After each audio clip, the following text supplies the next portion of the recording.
የተቃወሙት ሁለት ነገር ነው። ሁለቱ ኪዳናትን የጻፉ ጸሐፊዎች አንደኛ ወልድ በመንፈስ ቅዱስ ከአብ መቀባቱን ካዱ። እሱን ገጽ 82 ላይ ምን አሉ? እሱን ሲናገሩ መንፈስ ቅዱስን ቅብዕ አድርጎ ብለው ተናግረዋል።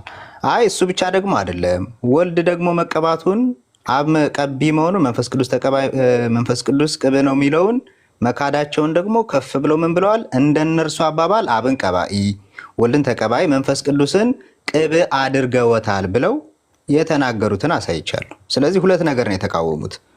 የሁለተኛው ላይ በሁለተኛው ልስማማ እችላለሁ። የጸጋ አምላክነት የሚባለውን በሁለተኛው ተቃውሟቸው አንድ ነኝ። በመጀመሪያው ግን ልክ አይደሉም። አላሳየኸኝም።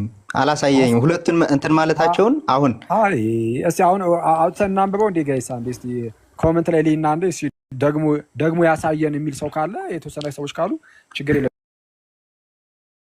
አሁንም ታወጣውና እንግዲህ አንብበውታል እኮ ምን ደጋግሞ በማሳየት እናሰለቻቸው ይሆናል እንጂ ዳሚ አንብቡት። ማን ይደንቅና ፈረስ እየጋለበ እንደሆነ ሁሉም እያየው ስለሆነ ይበቃል። ደጋግሞ አንድ ነገር አታስብ።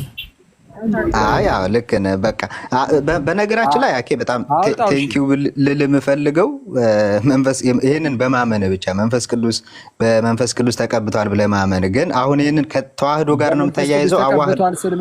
አዋህዷል ብለህ ነው የምትተረጉመው። ወዳጅ ፖለቲካን አትፍራ እባክህ። አይ በቃ ይህንን ማመን በቂ ነው ለማለት ያክል ነው። ፖለቲካ አይደለም።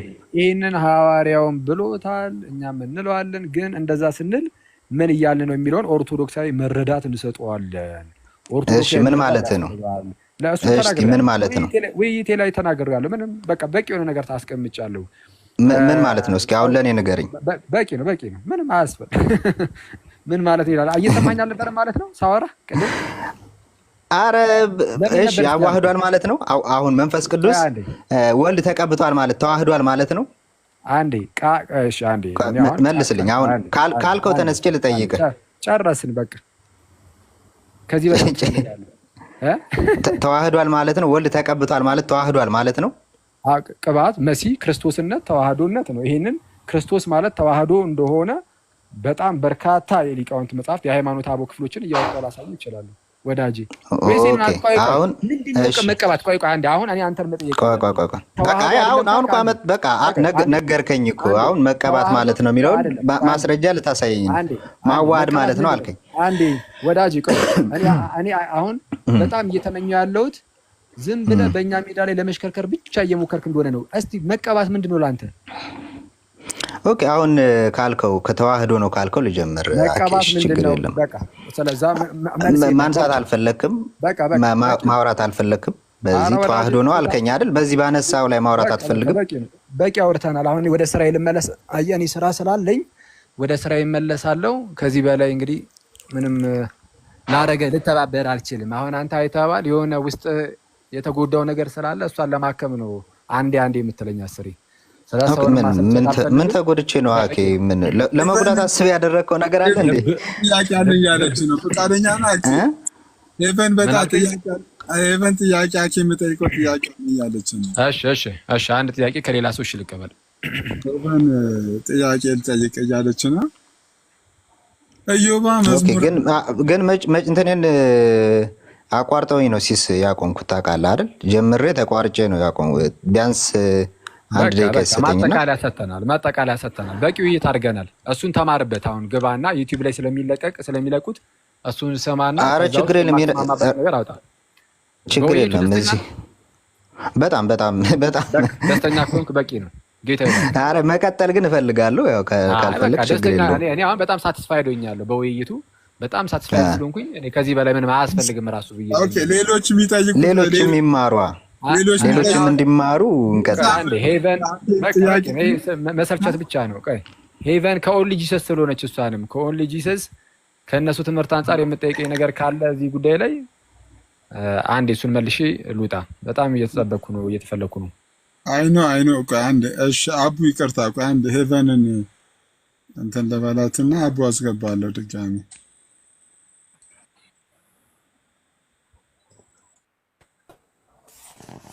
እሺ አመሰግናለሁ።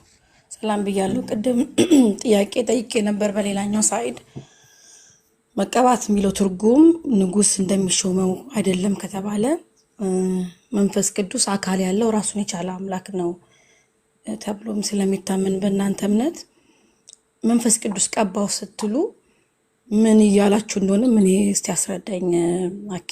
ምክንያቱም የእነሱን አይኖ እግዚአብሔር ምን የሚሉትን አውቀዋለሁ፣ ግን በእናንተ ትምህርትስ መንፈስ ቅዱስ የሚባለው ምንድን ነው? መንፈስ ቅዱስ ቀባው ሳይሆን በመንፈስ ቅዱስ ተቀባ ይላል። ያው አገላለጹ እንደዛ ነው። በመንፈስ ቅዱስ በኃይልም እንደቀባው ብሎ ይናገራል። በመንፈስ ቅዱስ በኃይል እግዚአብሔር ማለት ነው። ምንድነው ከተባለ በአጭሩ ቃል ስጋ ሆኗል። ቃል ስጋ ሲሆን ወደ ዓለም ሲገባ ስጋን ግን አዘጋጅህልኝ የሚል ቃል አለ። ዕብራውያን ምዕራፍ 10 ቁጥር 5 ላይ ወደ ዓለም ሲገባ ስጋን ግን አዘጋጅህልኝ። ያ የተዘጋጀ ስጋ ጌታ የነሳው ስጋ ነው። ቃል የነሳው ስጋ ነው። ቃልም ስጋ ሆነ በእኛም አደረ ስለሚል ማለት ነው። በእኛ አደረ ተብሎ የተነገረለት ቃል ነው። ስጋ ሆነ የተባለውም ቃል ነው። ኦኬ ሰው ቃልም ስጋ ሆነ በእኛም አደረ። ያንን ስጋ ሲዋሃድ የቃል ፍቃድ ብቻ አይደለም፣ የአብም የመንፈስ ቅዱስን ፈቃድ ነው። መቀባት ማለት የጌታችን ኢየሱስ ተቀባ ተብሎ ሲነገርለት ከመለኮት ጋር ከመዋሃዱ አንጻር ነው። ከመለኮት ጋር ሲዋሃድ የመንፈስ ቅዱስም ስራ አለ፣ የአብም ስራ አለ። እሱን ለመግለጽ ብቻ እንዲህ ተብሎ ይነገርለታል። ራሱ ቃልም ደግሞ ቅብዕ ነው። ምክንያቱም አክብሮታልና ምንን ስጋን። ቃል ስጋ ሲሆን ልክ ፊልጵስዩስ ምዕራፍ 2 ቁጥር 6 ላይ ምን ይላል መሰለሽ? ቀደም አንስቼው ነበረ። እርሱ በእግዚአብሔር መልክ ሲኖር ሳለ ከእግዚአብሔር ጋር መተካከልን መቀማት እንደሚገባ ነገር አልቆጠረም ይላል። ከእግዚአብሔር ጋር መተካከልን መቀማት እንደሚገባ ነገር አልቆጠረም። ማን? ኢየሱስ። ከማን ጋር መተካከልን? ከእግዚአብሔር ጋር። ከእግዚአብሔር ጋር እኩል መሆንን ኢየሱስ ራሱ አብ ሆኖ ሳይሆን ከአብ ጋር እኩል መሆንን እኩል የሆነ እርሱ ምን ያደረገ ግን የባሪያን መልክ የያዘ። አሁን የባሪያን መልክ የያዘው ማን ነው ከተባለ አብ አይደለም። ይልቁንም ከአብ ጋር እኩል መሆንን መቀማት እንደሚገባ ነገር ያልቆጠረው ያኛው ፐርሰን ነው። ኦኬ እርሱ የባሪያን መልክ የያዘ በምስሉም እንደ ሰው ተገኝቶ ራሱን አዋረደ። ኦኬ ራሱን ባዶ አደረገ ብሎ ይናገራል። ራሱን ባዶ አደረገ፣ ራሱን አዋረደ። ይሄ እንዲህ ተብሎ የተነገረው ለቃል ነው። ቃል ስጋ ሲሆን ለስጋ ግን ምን ይነገርለታል? ከፍ ከፍ አለ ተብሎ ይነገርለታል። ለዛው ጋር ከስም ሁሉ በላይ የሆነውን ስምን ሰጠው ተብሎ ይነገርለታል። ስጋ የሚከብር ነው። ቃል አይከብርም ወዴትም። ከአብ ጋር እኩል ነው። ከፍ ከፍ አይልም። ከአብ ጋር እኩል ነው። ወዴት ከፍ ከፍ ያደርገዋል? አብ። ስጋ ግን አስቀድሞ ያልነበረውን ጌትነትን ያገኛል። አይሽ ጌታ አደረገው አይደል የሚለው ሐዋርያት ሥራ ምዕራፍ 2 ላይ ጌታ አደረገው ይላል። ከምን አንጻር? እንደ ቃልነቱ በፍጹም ግን እንደ ስጋነቱ። በዚህ በተዋህዶ ውስጥ አብ ስጋን አዘጋጀ ፈጠረ ተብሎ ይነገርለታልና ለአብም በተዋህዶ ውስጥ የራሱ የሆነ ኢኮኖሚ ያለው ግብር አለው።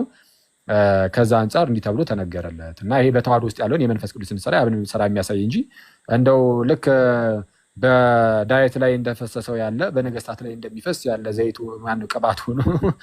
ያ ቅባት ልክ እንደዛ ሆኖ መንፈስ ቅዱስ እየፈሰሰበት ማለት እንደዛ አይደለም፣ እንደዛ አይደለም። በተዋህዶ ላይ ያላቸውን ግብር የሚያሳይ ነው። ቴንክ ዩ። ስጋን አዘጋጀልኝ ያለው ማን ነው? እሷን ብቻ መልስልኛ። ስጋን አዘጋጀህልኝ ያለው ስጋውን መስዋዕት አድርጎ የሚያቀርበው ጌታችን ኢየሱስ ነው። በማን አንደበት?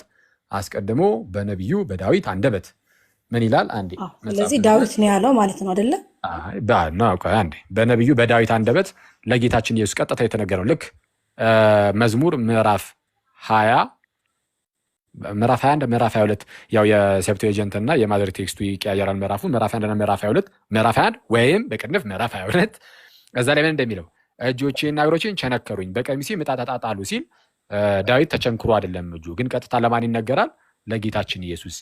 ወደ ዓለም ሲገባ ብሎ ሲናገርም ስጋን አዘጋጀህልኝ የሚለው ለወልድ የተነገረ ነው። ቀደስ ማለት ነው። ወደ ዓለም ሲገባ ያ ካህኑ ጋር በጉን ወይ ደግሞ ዋኖሱን ሲያመጡ ለዛ ሰው ኃጢአቱ እንዲሰረይለት ያ መስዋዕት ሆኖ ይቀርብለታል። ለሰውየው ነው። በእግዚአብሔር ክርስቶስ ዳዊት ስጋን አዘጋጀህልኝ ሲል ክርስቶስ ስጋን ማዘጋጀት አቅቶት ነው ያልከኝ ነው ወይስ ለሰው ልጆች የሚሆን ድህነት የሚገኝበት ስጋ ተዘጋጀ ማለት ነው ወይ ነው? አሁን አንደርስታንድ አደረከኝ ጥያቄ። ያንን ስጋን ማዘጋጀት አቃተው አላልኩም። ምን ያው እንግዲህ ክርስቶስ ስትይ ቃልም ከሆነ አንዴ ቃል ጥያቄ ያዘልኝ። ቆይ አሁን በመሃል ማለት ነው። ኦኬ አልጨረሽም? ለምን መሰለክ እቺ አንዷን ቃል ፒክ አድርገህ ከወሰድክ ወደ ሌላ ነው የምትሄደው። ስጋን አዘጋጀልኝ ያለው ዳዊት ነው። አዎ ብለህ ካመንክ እግዚአብሔር ወልድ እግዚአብሔር አብ ነው ወይ ስጋ አዘጋጀልኝ ብሎ የሚለው እንደዚህ ብሎ የሚረዱ ሰዎች ስላሉ ነው። አንተም እንደዛ ነው ወይ ያልከው ነው የኔ ጥያቄ። እግዚአብሔር ወልድ ለእግዚአብሔር አብ ስጋን አዘጋጀህልኝ አለ። ስጋን ያዘጋጀለት እግዚአብሔር አብ ነው ብሎ ስለሚያምኑ አይደለም። ይሄ ዳዊት ነው ያለው። ዳዊት ለመስዋዕት የሚቀርብ ለዘላለም ድነት የሚሆነውን ነገር ለኛ ያ ስጋ ተዘጋጀ። ስጋው እኮ ለኛ የተቆረሰው አይደለ? ለኛ የሚሆነው እንጂ ስጋን አዘጋጀህልኝ ያለው ማን ነው? ዳዊት ነው እያልሽ ነው? በትንቢቱ የተነገረው ዳዊት ነው። ግን ስጋ በዳዊት አንደበት እየተናገረ ያለው ይህ ቃል ቀጥታ የሚሰጠው ለወልድ ነው ለጌታችን ኢየሱስ ነው ወይስ ለራሱ ለዳዊት ለግለሰቡ ነው? ለኢየሱስ ነው የሚሰጠው።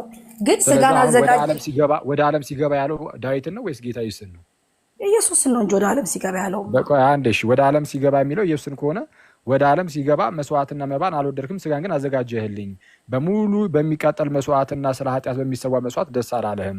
በዛን ጊዜ ነው በመጽሐፍ ጥቅልል ስለ እኔ እንደተጻፈ አምላኬ ፈቃዴን ላደርግ መጥቻለሁ አልኩ አለ። ወደ ዓለም ሲገባ እንደዚህ አልኩ አለ።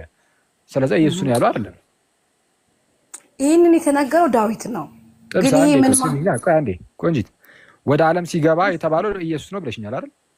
አዎ ኢየሱስ ከሆነ ወደ ዓለም ሲገባ እንዲህ አለ ኢየሱስ ማለት ነው። እንግዲህ ወደ ዓለም ሲገባ የተባለው ኢየሱስ ከሆነ ኢየሱስ እንዲህ አለ። ምን አለ? መስዋዕትና አላለም። ኢየሱስ እንደሱ አላለም። ዳዊት ነው የዳዊትን ነው ኮት አድርጎ የተናገረው ነው ያልኩት። ወደ ዓለም ሲገባ የተባለው ማን ነው? ኢየሱስ ወደ ዓለም ሲገባ ይሄንን ትንቢት ለሰው ልጆች ስጋን ይዞ መጣ። ወደ ዓለም የገባበት አምላክ ወደ ዓለም ሲገባ አንዴ በመጽሐፍ ጥቅልል ስለ እኔ እንደተጻፈ የሚለው ማን ነው? ዳዊት ነው? እሱ ጋር አይደለም ፖይንቱ። ለምን አላልኩ? ዳዊት ነው ኢየሱስ ነው? አንዴ ወደ ዓለም ሲገባማ ወደ ኢየሱስ ወደ ዓለም ሲገባ አሁን አምላክ ወደ ዓለም ሲገባ በመጽሐፍ ጥቅልል ስለ እኔ እንደተጻፈ የሚለውን ያልኩሽ ይሄ ኦኬ። እኔ የጠየኩት የነበረው ከላይ ነው፣ እሱ ጋር አይደለም። እኔ የጠየኩት ጥያቄ ችግር የለም። አንድ ይሄንን ማን ነው የተናገረው? በመጽሐፍ ጥቅልል ስለ እኔ እንደተጻፈ ያለው ማን ነው? ኢየሱስ። እሱማ ኢየሱስ ነው ያለው። ኢየሱስ ከሆነ ተመልከች አሁን አንዴ በመጽሐፍ ጥቅልል ስለ እኔ እንደተጻፈ ከማለቱ በፊት እዛው ጋር ነው ባይዘ ኢሚዲየትሊ ከፍ ብለሽ ምንም የሚል ያለው መስዋዕትንና መባን አልወደድክም፣ ስጋን ግን አዘጋጀህልኝ፣ በሙሉ በሚቃጠል መስዋዕትና ስለ ኃጢአት በሚሰዋ መስዋዕት ደስ አላለህም። በዚያን ጊዜ ነው በመጽሐፍ ጥቅልል ስለ እኔ እንደተጻፈ አምላኬ ፈቃድህን ላደርግ መጥቻለሁ አልኩ ይላል። በቃ አንቺ የሆነች ቃልን ብቻ ነጠለሽ ለኢየሱስ አይደለም ትያለሽ እንዴ? ከሃይማኖትሽ ጋር ስላልተስማማ እንዴ ይባላል? እኔ አስማማ ምንም ከሃይማኖት ጋር አይደለም። ይኸውልህ ወደ ዓለም ሲገባማ አምላክ በምን በስጋ ወደ ዓለም ገብቷል አይደል? አምላክ እኛን ሊያድን የመጣው እኮ አምላክ ነው አይደል? አምላክ ወደ ቃል ማለት እኮ እስካይ ልጁ ነው ወደ ዓለም የገባው አብ አይደለም። ችግር ወደ እሱ ከመጣ ደግሞ አብና ወልድን እየለየ የምትለኝ ከሆነ ወደ ዓለም ገባ የተባለው አብ ነው ወልድ ነው? አንድ እግዚአብሔር አምላክ ነው ያለው። በዓለምም የነበረው ነው ወደ ዓለም የገባው። ወደ ዓለም ገባ የተባለው አብ ነው ወልድ ነው? ቆንጂት ወደ ዓለም ገባ የተባለው አብ ነው በልጁ ዕብራውያን ላይ ያሳይሽል። እንደምን ችግር አለው? እኔ እኮ አሁን ያለ ነው ዕብራውያን ላይ አይደለ ሐሳቡን የምትረጂው? እኔ ወይ እሺ ወይ ደግሞ ይስማኝ እኮ እኔ እኮ አዳመጣለሁ። ያጂ ትይዛለሁ። አንዴ ልናገር፣ ለጌታ ቃል ብቻ ለመታመን ሞክሪ። አንዴ የተሳትሽውን ላርምሽና ማለት ላርምሽ ታዲያ የእግዚአብሔር ቃል ያረመን አንተም ትሰማኛለህ። የምትወስደውን ደቂቃ ይዘህ ቀጥልሽ። ችግር የለም። ኧረ እኔ ይኸው አንዲት ጥቅስ ብቻ ነው ማነበልሽ። ዕብራውያን ምዕራፍ 1 ቁጥር 6 ላይ እንዲህ ይላል፣ ደግሞም በኩሩን ወደ ዓለም ሲያገባ የእግዚአብሔር መላእክት ሁሉ ለእርሱ ይስገዱ ይላል። ወደ ዓለም የገባው ማን ነው? ጥብስ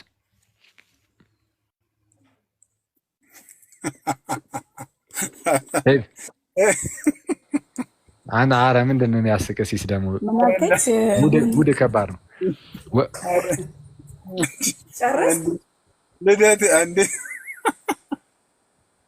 ወደ ዓለም የገባው አሁን የጠቀስኩት ጥቅስ ላይ ወደ ዓለም የገባው ማን ነው? ዮሐንስ 1:1 ላይ የሚናገር በዓለም የነበረው ነው ወደ ዓለም የገባው።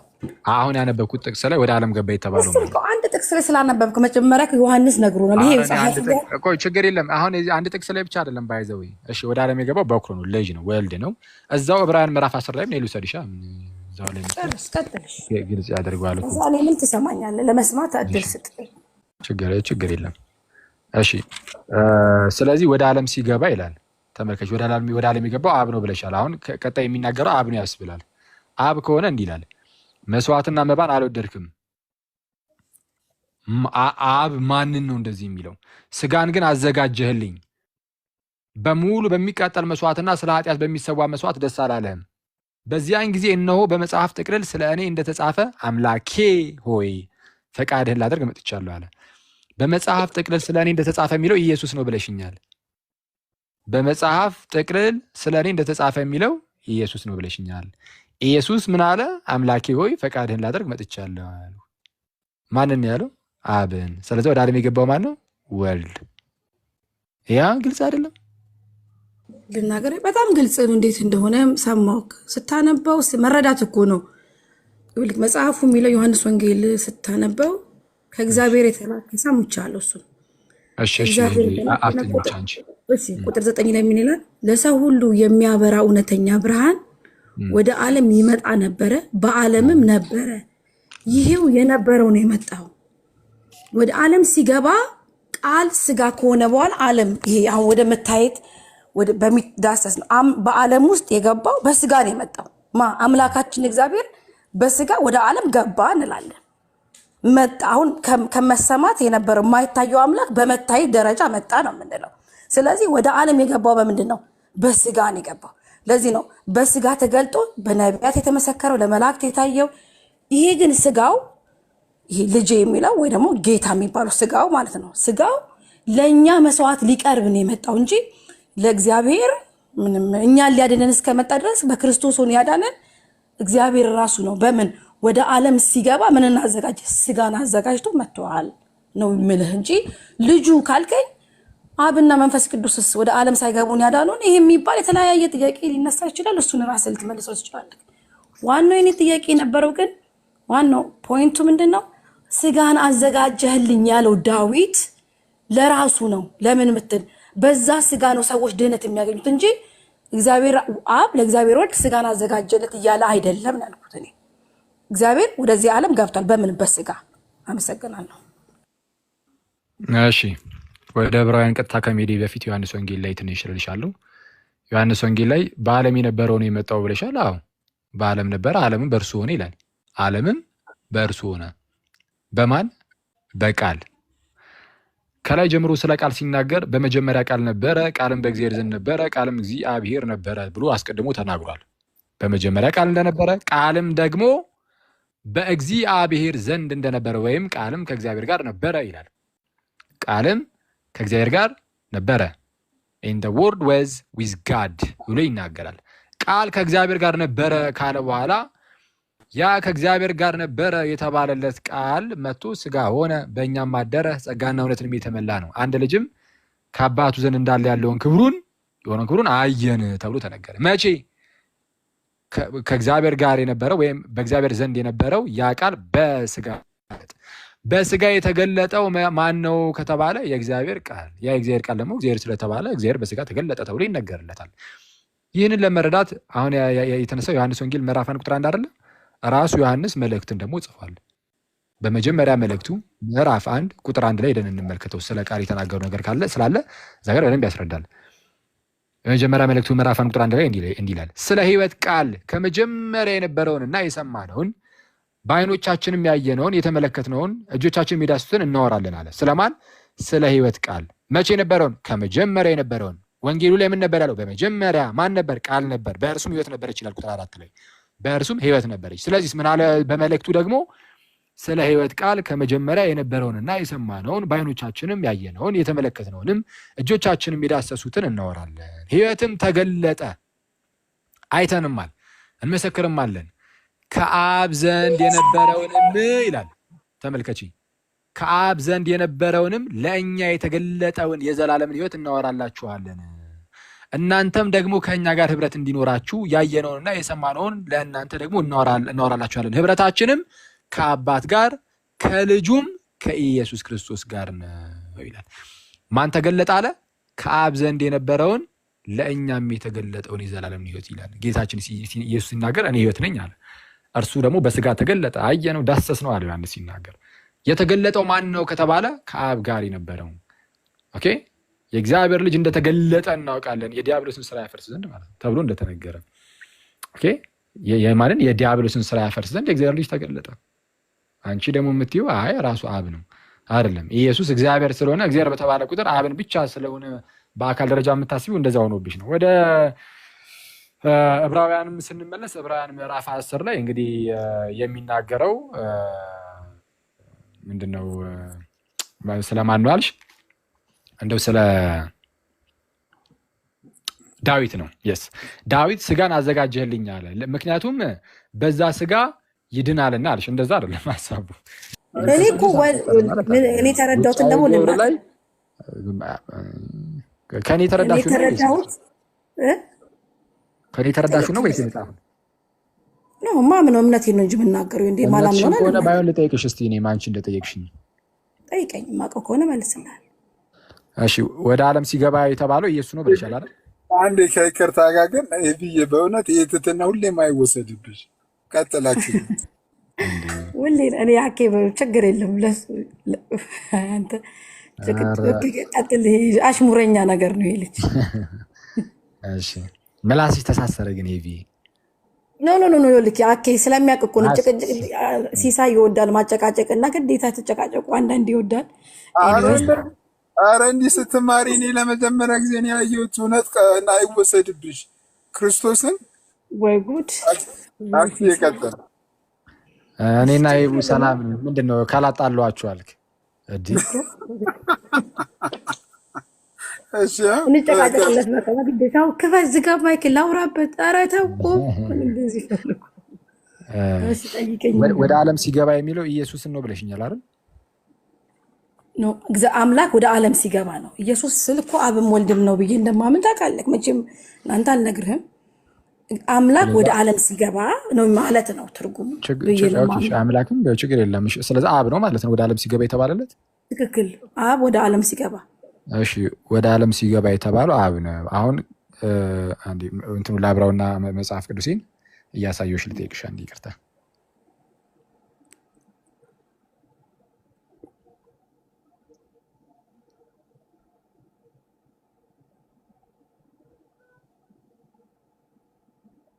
አንዴ ከፍ አድርጉኝ ጋይስ ሞዴሬተሮች።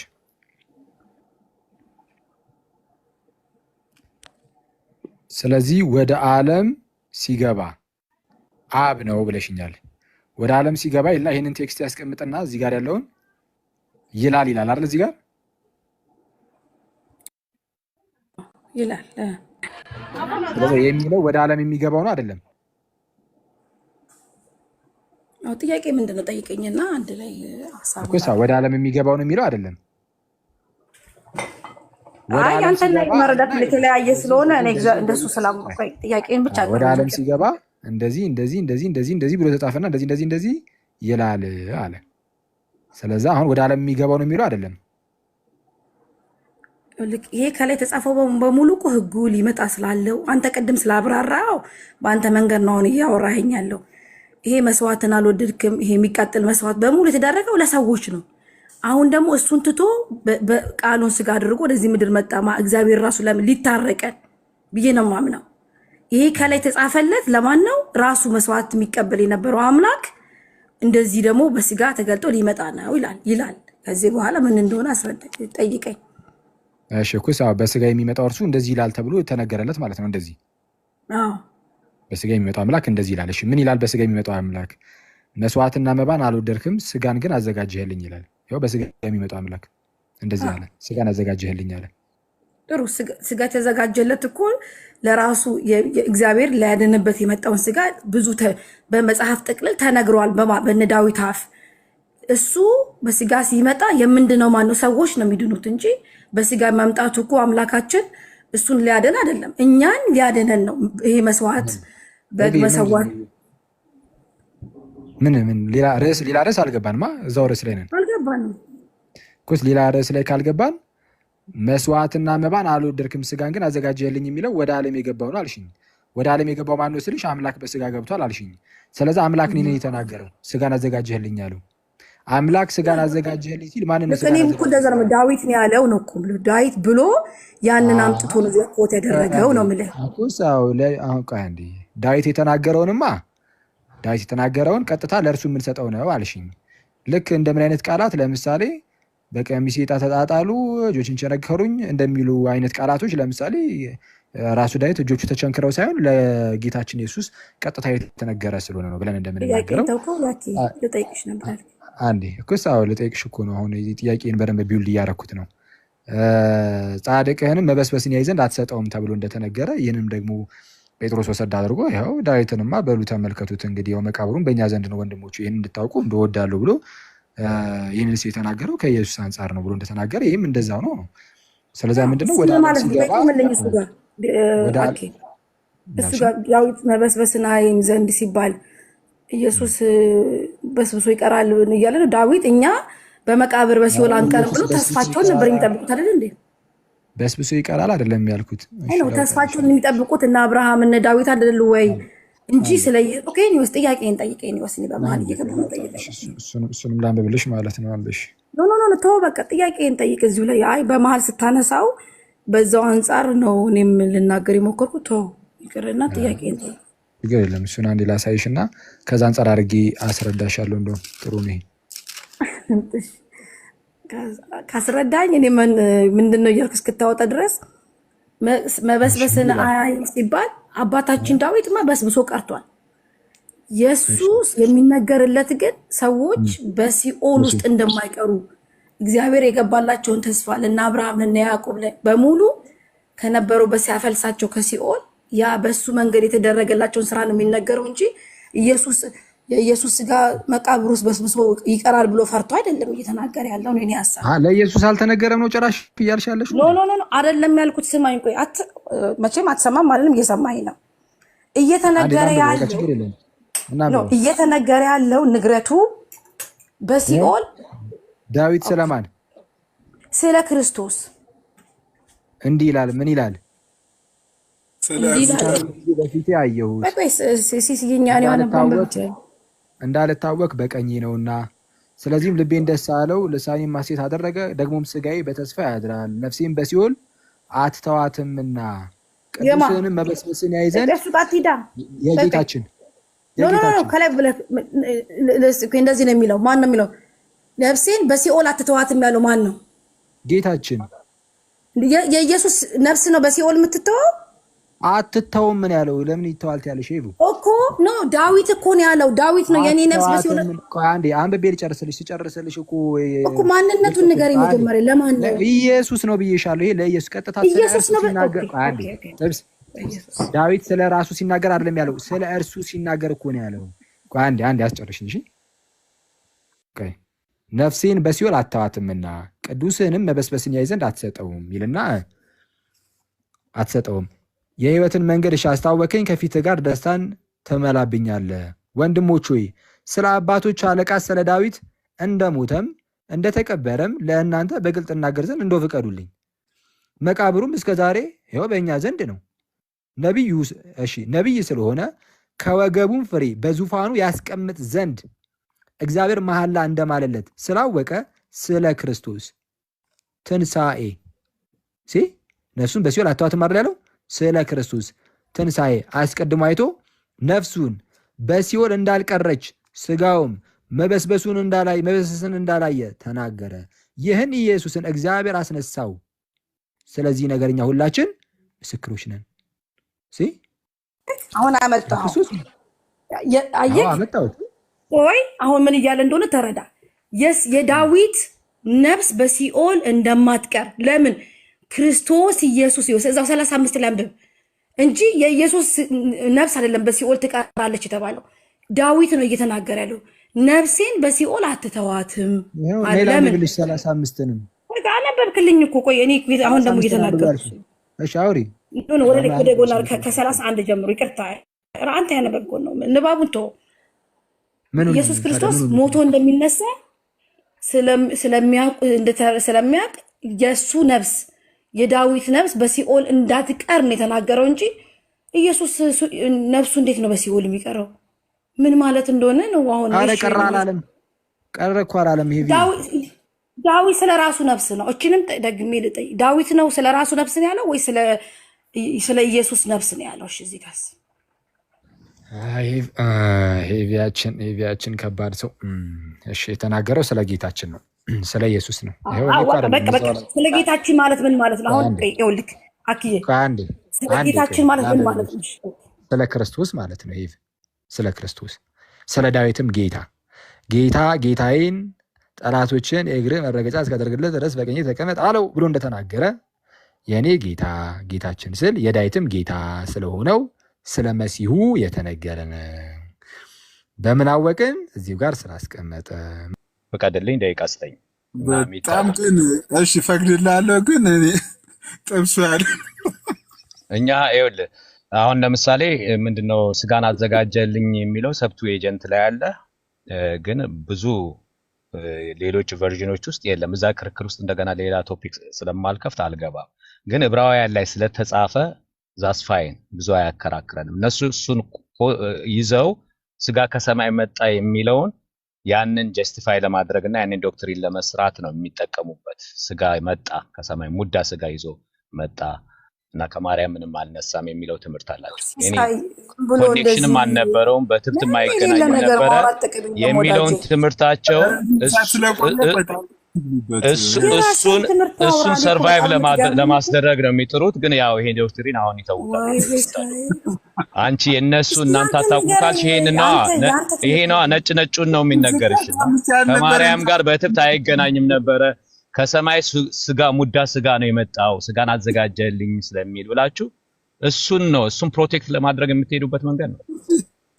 ግን የምር ሙዳ ስጋ ከሰማይ አልመጣም፣ ቃል ነው ስጋ የሆነው። ኦኬ ቃል ስጋ ሆነ እና ያንን ያ ቅድም ባስረዳው ስማማለሁ። ይሄ ነው ዲፈረንስ ቢኖር ኖሮ ያንን ሪፊዩት አደርግ ነበር። ግን በሌሎች ነገሮች ባለስማማም ማለት ነው፣ በሌሎች ነገር ባለስማማም ያንን ግን ሐዋርያት ሥራ በደንብ አድርጎ አስቀምጦልሻል።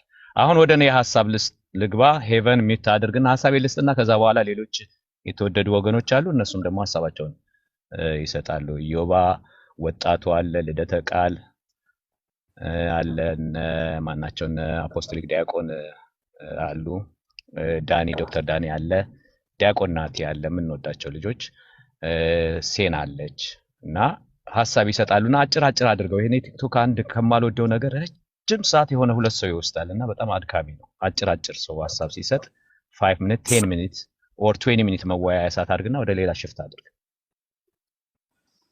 እኔ አሁን ረጅም ሰዓት ነው የጠበቁት። ልቀጥል። ማጠቃለያ 5 ደቂቃ ለአንተ እንስጥና በ5 ደቂቃ አንተ ማጠቃለያ 7 አድርግልኝ። ብዙ የተከፈቱ ዊንዶዎች አሉ። ምን ተናግሮ ነው የሚያጠቃልለው? ማጠቃለያ ምን አውርቶ ነው የምታወያየው? መግቢያ ላይ የሰጠውሽን እንደገና ብዙ መንገድ ስለሄደ አንቺ አይደለሽ ሜቢት ባለ 7 ደቂቃ አድርግልኝ። ሚት አድርጊ 7 ደቂቃ የፈለገውን ርዕስ ያውራ። ከዛ ያንቺ ቢዝነስ ልደት አለ፣ የተሳሳተ ነገር ድንገት ካነሳ ልደት አለ፣ ኢዮብ አሉ፣ ሌሎች ይቀጥላሉ። ጌርሴም ከ55 ነው ከ2 ሲል ታቆማለህ። ታንክ ዩ ሶ ማች አይቻለሁ። ኦኬ እኛ ይኸውላችሁ ግልጽ ላድርግ፣ ፋውንዴሽን ነው የምጥለው። እኛ የሁለት ኔቸር አማኞች ነን። ቱ ኔቸር ኢን ዋን ፐርሰን እናምናለን። ስለዚህ ቱ ኔቸር ስለምናምን ስለ ኢየሱስ ክርስቶስ ስለ ሰዋዊ ኔቸሩ የሚናገረውን ክፍል እንዳለ ነው የምንቀበለው፣ አንንገዳገድም እዛ ቦታ ላይ እና ብዙ ጊዜ ብዙዎች ጋር የሚገኘው እንትን ይሄ ነው። እነዛ ጋር የሚገኘው ስጋ መጣ ከሰማይ ሙዳ ስጋ በውስጧ ባለ ተጠቅልሏል ስጋ ከላይ ምናምን የሚል ስላላቸው እሱን ጀስቲፋይ ለማድረግ ነው የሚጣጣሩት።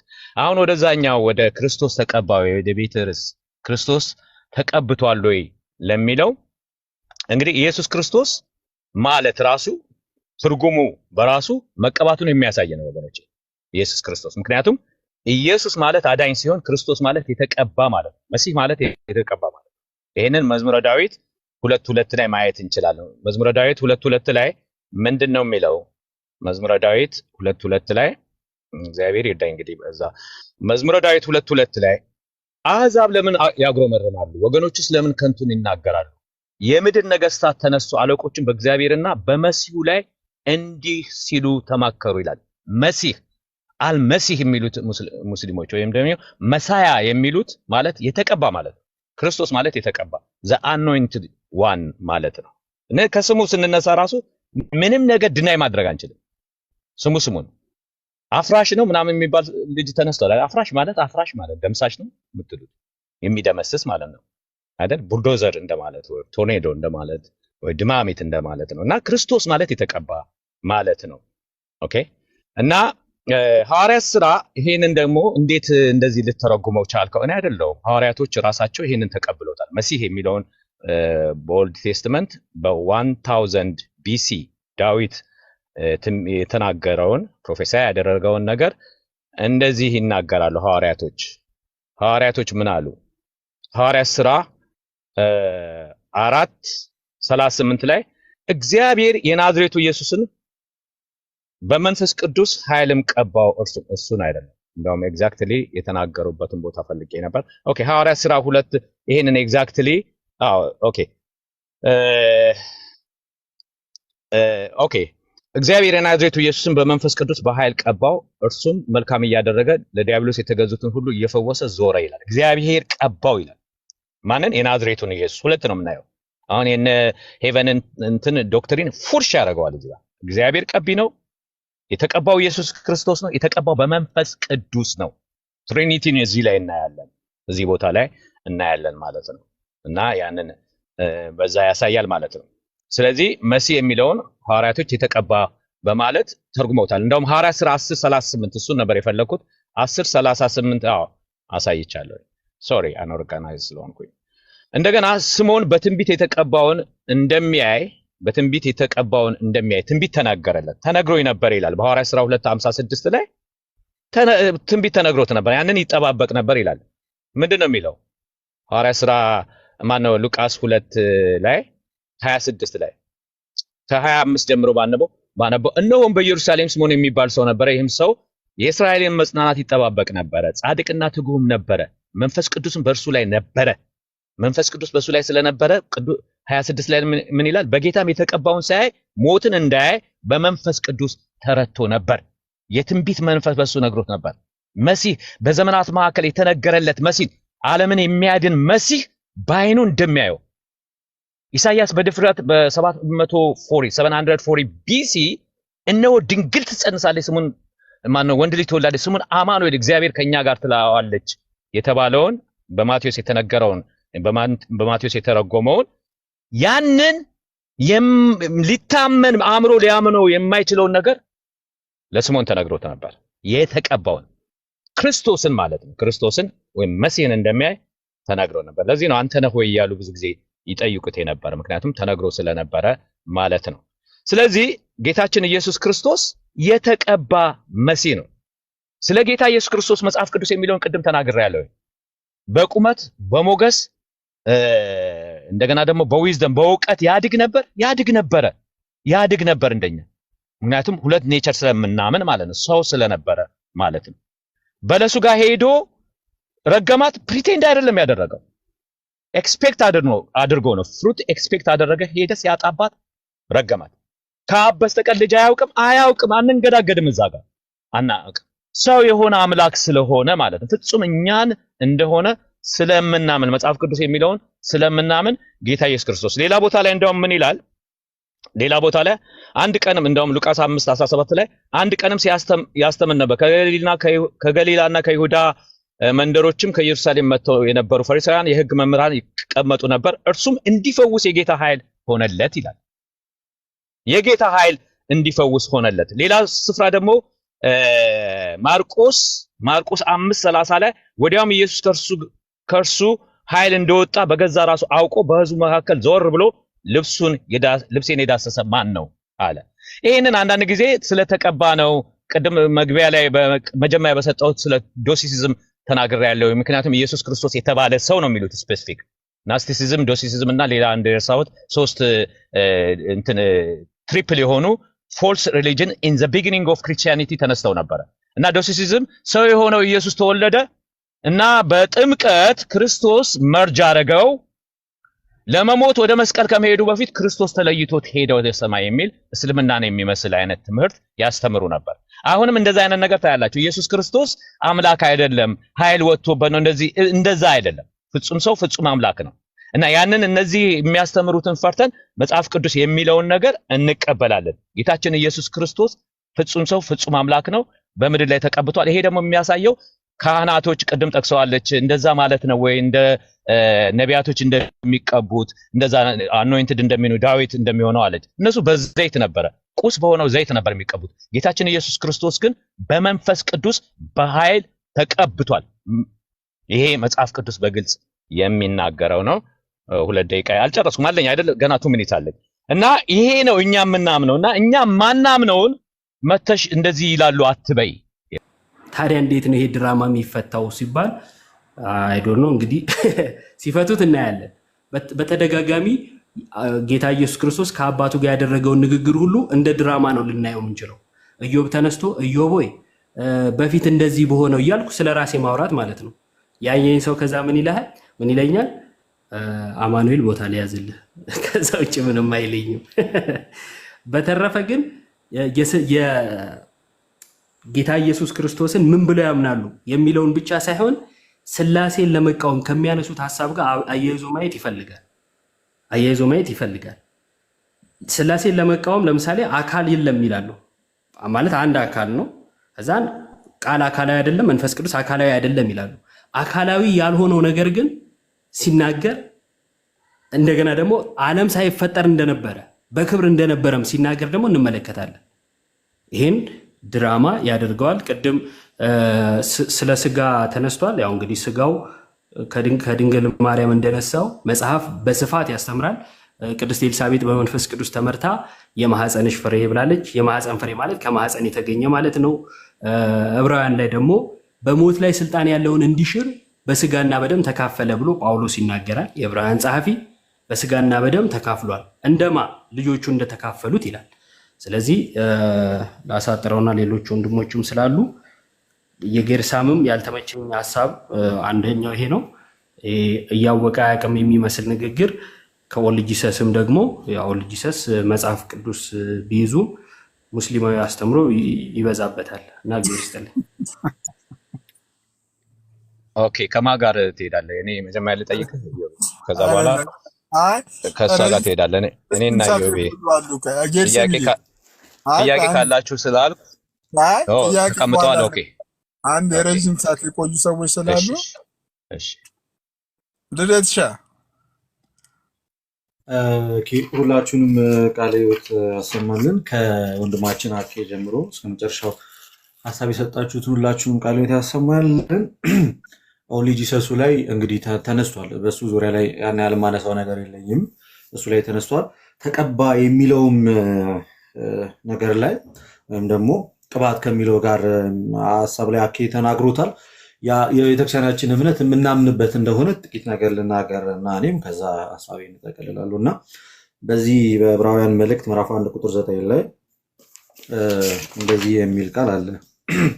ዕብራውያን ላይ ስንመለከት ምዕራፍ 1 ቁጥር 9 ላይ በደስታ ዘይት ቀባህ የሚል ቃል አለ። እግዚአብሔር አምላክህ ከጓደኞች ይልቅ በደስታ ዘይት ቀባህ ተብሎ ተቀምጧልና ቅድም እንደተነሳው እኛ ከቅባቶች አንፃር ጸጋዎች ከሚባሉት አንፃርና እኛ ስንናገር የተለያየ ነው።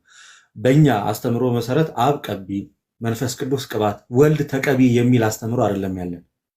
አብ ቀቢ ብቻ፣ ወልድ ራሱ ቅባት አካል የሌለው አድርጎ ወልድን ደግሞ የሚቀባ አድርገን እንደዛ አንወስድ። በእኛ በቤተክርስቲያናችን ትምህርት እንደዛ አይነት ትምህርት የለንም። ነገር ግን ለየት የሚያደርገው እኛ ክርስቶስ ተቀባ ከሚለው ነገር ጋር እናምናለን ወይ? አዎ እናምናለን። ቅቡ ነው ክርስቶስ። ምን ማለታችን ነው? ቅድምም አኬ ሲናገር ነበረ።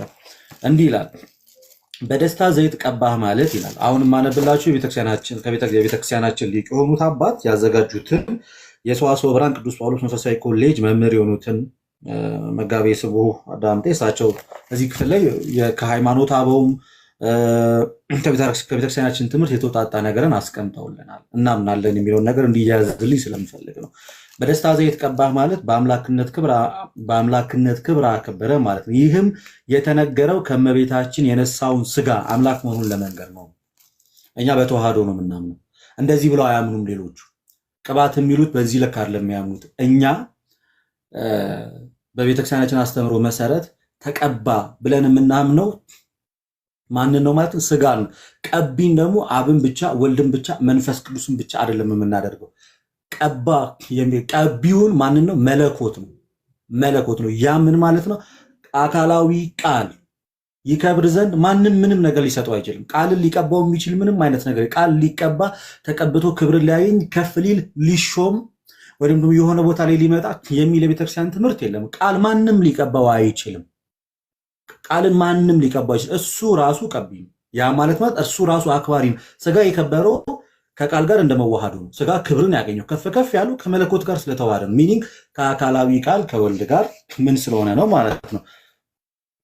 አንድ ስለሆነ ወይም ደግሞ ስለተዋሃደ እኛ በተዋህዶ ስለምናምን። ስለዚህ ያንን ነገር በግልጽ ልንይዘው ወይም ደግሞ ልንመለከተው ይገባል። በሚስጥረ ስጋዊ ትምህርት ይላል ቀባኢ ወይም ደግሞ ቀቢው ወይም ተቀቢው ተብሎ የሚነገረው አክባሪ የተባለው ራሱ አካላዊ ቃል ወልድ ነው።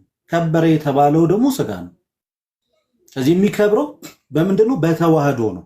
በአጭሩ ተቀባ የሚለው ተዋህዶ ተብሎ ይተረጎማል። ተቀባ የምትለው ቃል ቅድም አክሊል ሲናገር ወንድማችን ከናን ተቀባ ስለ ተዋህዶ እንዳልሆነ አድርጎ ሲናገረው ነበረ፣ ግን ስህተት ነው። ራስ የቤተክርስቲያን መጽሐፍ ላይ በቀጥታ ተቀባ የሚለው ተዋህዶ ተብሎ ይተረጎማል። በሉቃስ ወንጌል ላይ ለድሆች ወንጌልን ሰብክ ዘንድ ቀብቶ ምን ብሎኛል? ሰብክ ዘንድ ቀብቶኛልና ሉቃስ 4:18 ላይ ተብሎ ይነገራል። ሉቃስ 4:18 ላይ በቀጥታ ለድሆች ወንጌልን ሰብክ ዘንድ ቀብቶኛል ብሎ ጌታችን ኢየሱስ ክርስቶስ ከተናገረ በኋላ ይህም ትንቢት በእናንተ አሁን ተፈጸመ አላቸው። ይሄ በትንቢተ ኢሳይያስ ምዕራፍ 61 ከቁጥር 1 ላይ የተነገረ ቃል ጌታ እግዚአብሔር መንፈስ በእኔ ላይ ነው፣ ለድሆች የምስራችን እሰብክ ዘንድ እግዚአብሔር ቀብቶኛልና፣ ልባቸው የተሰበረውን እጠግን ዘንድ፣ ለተማረኩትም ነፃነትን፣ ለታሰሩትም መፈታትን እናገር ዘንድ ልኮኛል ብሎ ኢሳይያስ የተናገረው ይህ ቃል ተፈጻሚነቱን ያገኘው በጌታ በኢየሱስ ክርስቶስ ነው። ያም የቱ ጋር ነው? ሉቃስ ወንጌል ምዕራፍ 4 ከቁጥር 18 ላይ ጌታ ይህ ትንቢት ተፈጻሚነቱን እንዳገኘ በቀጥታ ሲነግራቸው እንመለከታለን። ስለዚህ ቀቢ አምላክ ነው ወይም ደግሞ ቃል ነው ወይም መለኮት ነው ብለን መውሰድ እንችላለን። ስለዚህ አብም ቀቢ መሆን ይችላል፣ ወልድም መንፈስ ቅዱስ እንጂ አብ ቀቢ መንፈስ ቅዱስ ደግሞ ቅባት አካል የሌለው ተደርጎ ከዛ ደግሞ ወልድ ደግሞ የሚቀባ ይሄ የኛ ትምህርት አይደለም። እኛ ተቀባ የሚለውን በቀጥታ የምንወስደው ወይም ደግሞ የምናስተምረው ከተዋህዶ አንጻር አምላክ ሰው ሆነ ማለት ነው። በቅባቸው አምላክ ሰው ሆነ ወይም ደግሞ ቃልም ስጋ ሆነ ማለት ነው። ልክ እዚህ ላይ እንደተናገረ ለድሆች ወንጌልን ሰብክ ዘንድ ቀብቶ ልኮኛልና ማለት በዘመን ፍጻሜ እግዚአብሔር ከሴት የተወለደ ከሕግም በታች የተወለደ ልጁን ላከ። ገላትያ 4:4 በምን በዘመን ፍጻሜ እግዚአብሔር ከሴት የተወለደ ከሕግም በታች የተወለደ ልጁን ላከ። ስለዚህ በኃጢአተኛ ስጋ ምሳሌ እንደተገለጠ እንደታየ ነው። ስለዚህ ተቀባ ማለት በተዋህዶ ከበረ ወይም አምላክ ሰው ሆነ ማለት ነው። አምላክ ሰው ሆነ። አምላክ ሰው ሲሆን ስጋ ክብርን አግኝቷል። ከመለኮት ጋር እንደመዋሃዱ ለመለኮት የሚነገሩት ለስጋ ይነገራሉ። ስለዚህ መለኮትን ወይም ደግሞ አካላዊ ቃልን ሊያከብረው ሊቀባው ከፍ ሊያደርገው የሚችል የለም። ባጭሩ እሱ በራሱ የማይሾሙት ቀድሞውኑ ከዘላለሙ ያለ የሚኖር አምላክ ነው። እሱን ከፍ ከፍ ማድረግ አይቻልም። ስለዚህ ቃል አምላክ ጌታ ፈጣሪ ነው። ስጋ ደግሞ የተፈጠረ ነው። ስለዚህ ተቀባይ የተባለው ስለ ሰውነቱ ስለ ስጋው ወይም ደግሞ ተቀባይ የሚለውን ቃል ባጭሩ በእኛ ቤተክርስቲያን በቃ ሲተረጎም ምንድነው? ቃል ከስጋ ጋር አንድ ሲሆን። ስለዚህ መንፈስ ቅዱስ ስራ እዚህ ጋር ምንድነው? መንፈስ ቅዱስ የደስታ ዘይትን ቀባ ወይም በመንፈስ ቅዱስ ቅባት ተቀባ ሲባል ጌታ ኢየሱስ ክርስቶስ ምን ማለት ነው? ልክ በሉቃስ ወንጌል ላይ እንዳለው በሉቃስ ወንጌል ላይ እንደተናገረው ነው ሲያበስር ምን የሚል ቃል አለ? እሱን አንዴ ላንብብላችሁ። እንግዲህ መልአኩ ቅዱስ ገብርኤል ወደዚህ ሲመጣ የተናገረው ነገር አለ አይደለ? ለብስራት ሲመጣ እንደዚህ አለ። መልአኩም ወደ እርሷ ገብቶ ደስ ይበልሽ፣ ጸጋ የሞላብሽ ጌታ ከአንቺ ጋር ነው፣ አንቺ ከሴቶች መካከል የተባረክሽ ነሽ አላት። እርሷም ባየችው ጊዜ ከንግግሩ በጣም ደነገጠች፣ እንዴት ያለ ሰላምታ ነው ብላ አሰበች። መልአኩም እንዲህ አላት፣ ማርያም ሆይ በእግዚአብሔር ፊት ጸጋን አግኝተሻል፣ አትፍሪ። እነሆ ትጸንሻለሽ፣ ወንድ ልጅም ትወልጃለሽ፣ ስሙንም ኢየሱስ ትይዋለሽ። እርሱም ታላቅ ይሆናል፣ የልዑል ልጅም ይባላል። ጌታ አምላክም የአባቱን የዳዊትን ዙፋን ይሰጠዋል። ምን ማለት ነው ይሄ? ጌታ አምላክም የአባቱን የዳዊትን ዙፋን ይሰጠዋል። የአባቱን የዳዊት ዙፋን ይሰጠዋል ሲስ ጌታ ኢየሱስ ክርስቶስ በዳዊት ዘር እንደሚገለጥ ወይንም ደግሞ ከዳዊት ዘር እንደሚመጣ ከዚህ በፊት ከአብ ጋር በዙፋን የሌለ ነው እንዴ? አካላዊ ቃል ያለና የሚኖር ኮኤግዚስት ያደረገ ነው። ስለዚህ ምን ብሎ ይናገር? ጌታ አምላክም የአባቱ የዳዊትን ዙፋን ዳዊት አባቱ ቢባል ለቃልነቱ ሳይሆን ለስጋው ነው፣ ለስጋው ነው። ስለዚህ የአባቱን ዙፋን ይሰጠዋል የሚለው ክብርን ከፍ ማለትን የሚያሳይ አይደል? ንግስናን ከፍ ማለትን የሚያሳይ ነው። ስለዚህ ሚኒንግ የሚከብረው በዚህ ቅስፈት ቃል ሳይሆን ስቲል ማን ነው ማለት ነው? ከቃል ጋር ከመዋሃዱ የተነሳ ስጋ ነው የሚከብረው፣ ይሰጠዋል። በያዕቆብ ቤትም ለዘላለም ይነግሳል፣ ለመንግስቱ መጨረሻ የለውም ማለት። ማርያምን መልአኩን ወንድ ስለማላውቅ ይህ እንዴት ይሆንልኛል ብላ ስትጠይቅ መልአኩ ምን አላት? መንፈስ ቅዱስ በአንቺ ላይ ይመጣል፣ የልዑል ኃይልም ይጸልልሻል፣ ከአንቺ የሚወለደው ቅዱስ የእግዚአብሔር ልጅ ይባላል። ስለዚህ አሰራሩ የሚሆነው ምንድን ነው ማለት ነው? በማርያም ማህፀን ስራውን የሚሰራው መንፈስ ቅዱስ ነው ማለት ነው። ከማርያም ስጋን ከፍሎ አካላዊ ቃል ያንን ስጋ እንዲዋሃድ የሚያደርገው ወይም ደግሞ በመንፈስ ቅዱስ ኃይል ቀባ ማለት የመንፈስ ቅዱስ አሰራር የሚገባው እዚህ ጋር መንፈስ ቅዱስ አካል የሌለው ሆኖ ገብቶ ሳይሆን በቀጥታ አካል የሌለው ሆኖ ገብቶ ሳይሆን በመንፈስ ቅዱስ አሰራር አካላዊ ቃል ከማርያም ስጋ ነስቶ ሰው እንደሚሆን የሚያሳይ ነው። ስለዚህ ቀባ የሚለው ቃል በቀጥታ ለአብም ለወልድም ለመንፈስ ቅዱስ መነገር የሚችል በአብ ዘንድ የነበረን አባት ዘላለማዊ ከሆነ አብ ዘላለማዊ ከሆነ በአብ ዘንድ ሊኖር የሚችለው ከፍጥረት ዓለም አስቀድሞ ከጥንቱም ነው። ስለዚህ ያ ከጥንቱ የነበረው ህይወት ተገለጠ በምን? በስጋ። ሮሜ 9:5 ላይ እነሱ ከአባቶች ናቸው፣ ክርስቶስ በስጋ መጣ፣ እርሱም ማለት ለዘላለም የተባረከ አምላክ ነው። ስለዚህ ክርስቶስ የተቀባ ነው ማለት አምላክ ሰው ሆነ፣ ስጋ ከበረ፣ ከፍ አለ። ስለዚህ በመቀባት ዙሪያ ላይ ክብርን የሚያገኘው ስጋ እንጂ መለኮት ወይም ደግሞ ቃል አይደለም። ይሄ ነው የኛ ትምህርታችን። መቀባቱን ክርስቶስ ክደንም አናቅም፣ ልንክድም አንችልም። ግን ትምህርታችንን ከሌሎቹ የክደት ትምህርት ግን እንለያለን። የምንለይበትን መንገድ ይሄ ነው። በተዋህዶ ማመናችን በራሱ ከፕሮቴስታንቱ ጋር ሁለት ባህሪ ከሚለው ጋር ይለየናል። ቅባት ከሚባሉት ጋር ደግሞ ከነሱ ጋር ይለያል። ምክንያቱም እኛ መለኮት ከስጋ ጋር በድንግል ማርያም ማህፀን ውስጥ ስጋን ከፍሎ ወስዶ ተዋህዷል። ስጋን ለራሱ ገንዘብ አድርጓል። ከማርያም በቀጥታ ተዛምዷል፣ ተጋምዷል ባዮሎጂካሊ ብለን ስለምናምን ይሄ ሊታወቅ ይገባል ነው ባጭሩ። ኦኬ ሲሱ ታይም ፌር ሆነ። ቅድም አሁን ካናን ሲናገር ቅድም ጊዜ አላለም ነበር። እኔ ጥያቄዎችም አሉኝ ሁለቱም። ኢዮቤም ልደተ ቃል የተናገሩትም ፌር እየሆንክ ፋሲሊቴት አድርግ ፕሊዝ። ቴንኪው ቃልዮት ያሰማልን። ድረትሻ በጣም አሪፍ ጥሩ ማብራሪያ ነው። እኔ ፐርሰናሊ በጣም ደስ እንዳለ ለመናገር ነው። ኦኬ ዳኒም ረጅም ሳቆይቷል። ኖ ከዳኒ ይልቅ በጣም አንተ ልጠይቅ ደስ አለ። አሁን ልደተ ቃል የሰጠውን ተቀባ ማለት ተዋሃደ ማለት ነው የሚለውን ደስ አለ። እሱን ትቀበላለህ አንተ? እንደ ወንጌላዊ ደስ ብሎኛል እኮ ነው ያልኩት እኮ በጣም ደስ ይላል። ተቀባ ማለት ኮንክሉዥን ሲያደርገው አጠቃላይ ብዙ አለ እንጂ ልደተ ቃል ተዋሃደ ማለት ነው ብሏል። ይሄ ነው እና በዚህ ታምናለህ? ኦኬ ደስ ብሎኛል ስትል እኮ አንተ አፈርም ነው ያረክለት የሰጠውን ጥያቄ ካለ ትጠይቀዋለህ። ችግር የለም እጠይቀዋለሁ አለኝ። ግን እንደዛ ማለት የወንጌላዊ አማኝ አያስብልም። ደስ ይላል። በጣም ብዙ ነገሮች ተናግሯል እና ገና ጥያቄ ውስጥ እንገባለን። ወንጌላዊ አማኝ ስለሆንክ የተናገረው ነገር የወንጌላውያን አማኞች ወይም የመጽሐፍ ቅዱስ ተቃራኒ የሆነ ነገር ነው። ጌታ ኢየሱስ ክርስቶስ እንደተቀባ ኮምፕሊትሊ የሚክድ ነገር ነው ልደት ቃል የሰጠው እና እኔም ለልደት እኔም ጥያቄ አለኝ። ልደት ፈቃደኛ ነህ ብጠይቅህ? ምናልባት እሱ ፈቃደኛ ከሆነ ከቅድም ጀምሮ አንተ ጠያቂ ስትሆን የነበረው ኦፊሻሊ ውይይት የምትፈልግ ከሆነ እዚሁ ጋር ሰዓት ይዘን እየተጠየቅኩ መግቢያ እየሰጠው ለመወያየት ዝግጁ ነኝ። ግን አንተ ብቻ ጠያቂ የምትሆንበት ወይ እናንተ ብቻ ጠያቂ የምትሆንበት ምንም ምክንያት የለም። ውይይት ከሆነ ቁጭ ብዬ እምነትህን ነግረኝ በዚህ ትምህርት ዙሪያ ላይ መወያየት እንችላለን ናቸው።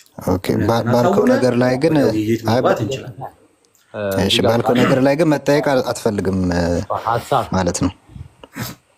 ከኔ ጋር ማውራት ከፈለግ ከናን በቀጥታ ውይይት ውስጥ መግባት ይችላል። እምነትህን ተናግረ ተቀባ ያልኩት እኔ ለተዋህዶ ነው የሚለውን እምነቴ ነው እማምንበት ነው ቤተክርስቲያን የምታምንበት ነው እናገራለሁ። አንተ ተቀባን አምናለሁ አላምንም አምናለሁ ስል ብለህ የራስን እምነት ትናገራለህ። ከዛ በኋላ መወያየት እንችላለን። ያው እሺ ችግር የለም። ከናን እንትንን አሳውቀን መጀመሪያ እምነትን አሳውቀን ወደ ውይይት እስካሁን ሌሎችንም እንደዚሁ እያሳወቁ ነበር። እኛ አኬ ቅድም እምነቱን በግልጽ አሳውቋል። ይሰማል። አኬም እምነቱን አሳውቋል። እኔም እምነቴን አሳውቅ ያለው አንተም በዚህ ትምህርት ዙሪያ አለ። የእነሱ ስታንድ ፖይንት አስቀምጧሉ። ኦርቶዶክሳውያን ከጸጋ ቅድም ከተነበበው ከጸጋ በምን እንደሚለያቸው አሁን ለምሳሌ ልደት ተቀባ የሚለውን ቃል እኔ አሁንም ደግሜ ልንገራችሁ፣ በራሳቸው በኦርቶዶክሳውያን መረዳት ግልጽ የሆነ ማብራሪያዎችን አስቀምጧል። አሁን ሲሳይ ምናምን ብላችሁ የምጽፉ ሰዎች ተረጋጉ። በራሱ ትክክለኛ ግልጽ የሆነ የኦርቶዶክሳውያንን መረዳት ትምህርት አስቀምጧል። ይሄ ግልጽ ነው። ይሄኛውን ትምህርት ይህን ትምህርት አንቀበልም እኛ መቀባትን በዚህ መልኩ ነው የምንረዳው ብላችሁ መቀባትን ታስቀምጣላችሁ። በዛ መልኩ ደግሞ ውይይት ከፈለጋችሁ ታደርጋላችሁ። እኔ አሁንም ደግሜ የምነግራችሁ ነገር ልደት ያስቀመጠው ነገር ግልጽ የሆነ ምናልባት በተናገረው ነገር ላይ የራሴ ጥያቄ ሊኖረን ይችላል። ኢትስ ኦኬ። ግን ግልጽ የሆነ መቀባት ሚለውን ከአባቶች ጠቅሶ ከራሳቸው ከመምህራኖች ጠቅሶ ከመጻሕፍት ጠቅሶ ኦርቶዶክሳውያን ተቀባ ሲል እንደዚህ ማለታችን ነው ብሎ በስነ ስርዓት ጥሩ ሰዓት ወስዶ አስቀምጧል። እና ይሄ ማብራሪያ ደግሞ በራሱ እኔ ተመችቶኛል። ያብራራበት መንገድ ለእኔ ጥሩ ነው ማለት እችላለሁ። ይሄን ማብራሪያ ላይ እኛም በእኛም ሳይድ ያለው ነገር ለምሳሌ ወንጌል አማኞች ተቀባ ስንል ለምሳሌ ከናን ነው ከጠዋት ጀምሮ የኔ ሐሳብ ያነሳ በእኛ ቤተ እምነት በወንጌል አማኞች ቤተ እምነት መቀባት ማለት እንደዚህ እንደዚህ እንደዚህ ነው ብለ በስነ ስርዓት አርቲኩሌት አድርጋ አስቀምጦና በዚህ መልኩ ወደ ውይይት እንግባ። ለነገርየው ለመወያየት ራሷን በእኛ ሳይድ ያለው ነገር ድፍን ያለ ነገር ነው። ድፍን ያለ ነገር የለም ብራዘር። እንዴት ነው ነገሩ? አይደለም ዳኒ አልተቀመጠም። ተረጋጉሽ። ኢትስ ኦኬ። እኔ ደስ ይለኛል። በእኛም ሳይድ ያለው ነገር ይቀመጥ እያልኩ ነው። ከዛ በኋላ በዚህ መካከል ያለው የሚቀመጥ በዛም መካከል ይቀመጥ። ከዛ ዲስከስ እናርግበት፣ ውይይት እናርግበት። እሺ ችግር የለውም። ከኑ ታረጋለህ ወይስ ላርግ? ከሁለት አንዳችሁ እሳት ውሰዱና ልክ እንደልል ጥሩ እሳት ወስዳችሁ ሐሳቡን አብራሩት።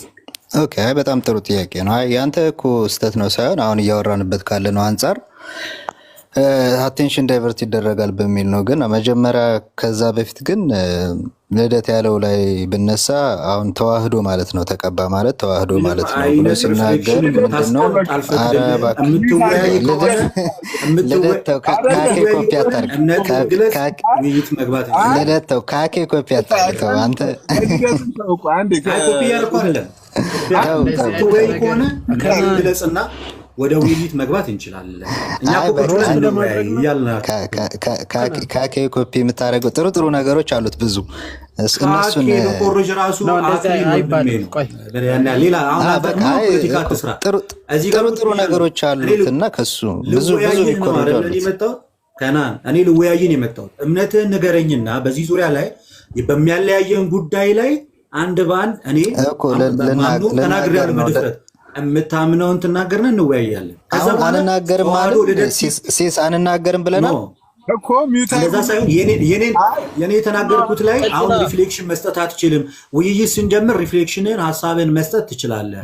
እኔ የተናገርኩት ለአንተ አይደለም፣ ከቀድሞ የተናገርኩት እኔ ጋር ውይይት ከፈለክ እምነትህን ገልጸህ ሐሳብን እዛው ውስጥ ማንሳት ትችላለህ። እኔ እኮ አሁን ግልጽ እኮ አንናገርም ብለናል ሲሳይ። አሁን እኛ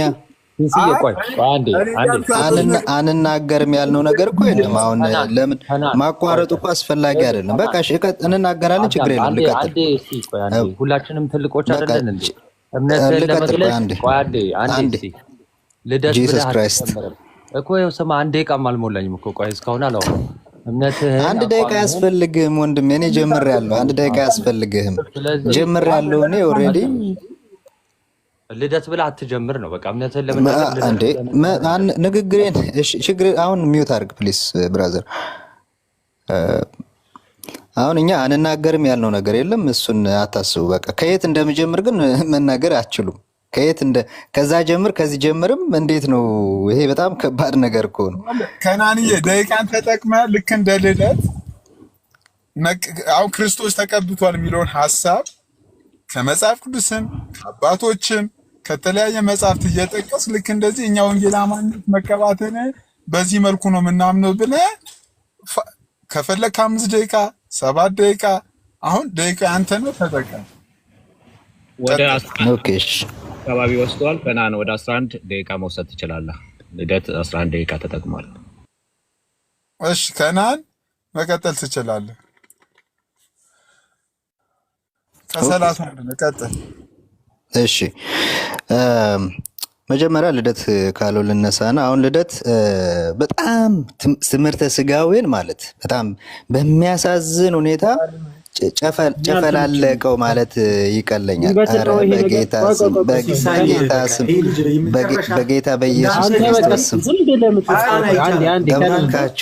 እባካችሁን ኧረ በጌታ ኑ እኔ ላይቭ ከፍታለሁ። ኑ እዛ የፈለገ ፕሮቴስታንት መጥቶ ይጠይቃል። ከህፃን ጋር ነው ያዩ። ስጋኛ የጸጋ አምላክነትን አጥቶ የነበረ ስጋ የባህሪ አምላክነትን አገኘ። ፔሬድ ተቀባ ማለት ያ ነው። ለስጋ ምንን የጸጋ አምላክነትን አጥቶ የነበረ አዳም ክርስቶስ ሰው ሲሆን ዳግማዊ አዳም ጌታ ስጋችንን ከራሱ ባህሪ ጋር ከቃል ጋር እንደመዋሃዱ የጸጋ አምላክነት አጥቶ የነበረ ስጋ የባህሪን ገንዘብ በተዋህዶ የራሱ አደረገ። ከበረ ከፍ አለ። አምላክነትን አገኘ። ማ ስጋ መለኮ ይሄ ቃል ይሄ ተቀባ የሚለው ለቃል አይነገርም፣ ለአብም አይነገርም ከበረ ተብሎ፣ ለወልድም አይነገርም፣ ለመንፈስ ቅዱስም አይነገርም። መለኮትን ያከብረው ከፍ ያደርገው ዘንድ የሚችል የለም። ቃልን ያከብረው ከፍ ያደርገው ዘንድ የሚችል ማንም የለም። ከፍ ቢል ቢከብር ከዚህ በፊት የእርሱ ያልነበረን ነገር ቢያገኝ ስጋ ነው። ስለዛ ነው በቃ ስለተዋህዶ ነው በቃ። ስለዚህ መለኮት አይደል የቀባው ልደት ምንድነው እየተባለ በስጋው መለኮት የተቀባ መለኮት ኢየሱስ ክርስቶስን በስጋው በስጉነቱ ተቀብቷል። ስለዚህ ክርስቶስ እንለዋለን። ክርስቶስ ማለት የተቀባ ስለሆነ ማን የቀባው ካልከኝ መለኮት ቀብቶታል። ምንም እኮ ፕሮሰስ እኮ ያስፈልገው። አለበለዚያ ይሄንን እያወራክ ያለው የኢየሱስ ክርስቶስን የክርስቶስን በስጋ መቀባቱን የማያምን መናፍቅ ነው ማለት ነው። ክርስቲያን ነው ብያለቀበለው ወንድሞች ቀጥሉ እናንተ። ገባክ ወንድሜ ልደት እያልኩኝ ያለሁት እኔ ከማን ጋር እንደተወያያችሁ አላወቅኩ። አስረዱኝ እስኪ። አሁን ለምሳሌ አንተን መረዳት እስቲ ንገር። የተቀባ ነው ምን ማለታችሁ? በጣም ጥሩ። የተቀባ ነው ብዬ ሳምን እኔ በስጋው የተቀባ ነው ለሚባል እዛ ጋር ኢየሱስ ክርስቶስ ድምጽ ይረብሻል። ልደት ትርጉም ስትለው ምን እያልክ ነው? በስጋው የተቀባ መለኮት የቀባው ነው ብዬ ነው ማምነው። ናታንዬ ከተረዳኝ ወት ነገር አለ። ተሚ አንዴ ግባሽ አንዲት ነገር ብቻ ነው ቅድም ዛንት ነበር። በቃ እዚሁ ትንሽ ነገር ለበል። ይሄ ከመቀባት ጋር ተያይዞ እንግዲህ ተቀባ ምናምን የሚሉ አገላለጾች ይሄ በነገራችን ላይ ቃሉ ምን ማለት ነው እንጂ አሁን ልክ ዳዊት ላይ ቅባት እንደፈሰሰ ጌታችን ኢየሱስ ላይ እንደዚህ የሚፈስ ነገር ኑሮ ሳይሆን መቀባት በራሱ መሾምን ያመለክታል። ለንግስና እንደዚህ ለተለየ ሹመት እንዲህ ያሉ ነገሮችን እናያለን። ጌታችን ኢየሱስ የባህሪ ንጉስ ነው። እሱን እናውቀዋለን፣ እንረዳዋለን። እና ከአገልግሎት አንጻር መሾም አለ እና ጌታችን የሆነ በጸጋ የሆነ ነገር ተሰጥቶት የሚሰራ ሳይሆን በራሱ በገንዘብ ማለት የራሱ ነው ማለት ክርስቶስ ላይ ንግስናን እናያለን፣ ፕሪስትሁድን እናያለን። ይሄ ክህነትን ነገር ፕላስ ደግሞ ፕሮፌትሁድ አለ። ይሄ የነብይነት ጉዳይ ነው። ክርስቶስ በባህሪው ነብይ ነው። የባህሪ ማለት ልክ አንድምታው እንደሚያስቀምጠው ማለት ነው። ከነቢያት እንደ አንዱ ሳይሆን ነብይ ማለት መምህር፣ የእግዚአብሔርን ነገር የሚናገር ማለት ነው። ጌታችን ኢየሱስ ከአብ ጋር አንድ እንደመሆኑ በአባቱ እቅፍ ያለ እንደመሆኑ አብን ይተርከዋል። እንዲሁ ደግሞ ቸር መምህራችንም ጭምር ነውና ነብይ ተብሎ ይነገርለታል። በነገራችን ላይ ጌታችን ኢየሱስ ግን ከነቢያት እንዳንዱ ግን አይደለም። ንጉስ ነው።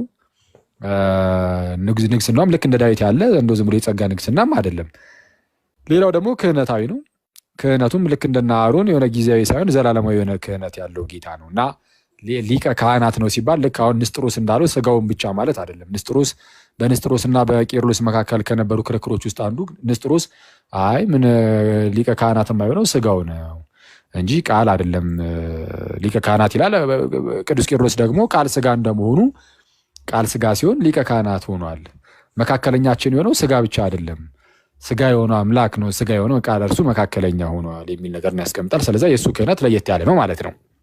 ይህን ያዝ እናድርግና አሁን እንግዲህ ይሄ የመቀባት ጉዳይ ከሹመት አንጻር ምናምንም ስለሚታይ አሁን ጌታችን የጸጋ አይደለም ግን ለሰዎች በመግለጥ ደረጃ ግን ደግሞ ሪቪል አድርጓል። እግዚአብሔር ማለት የክርስቶስን አገልግሎቱን የጀመረው ከሕፃንነቱ ጀምሮ አይደለም አይደል?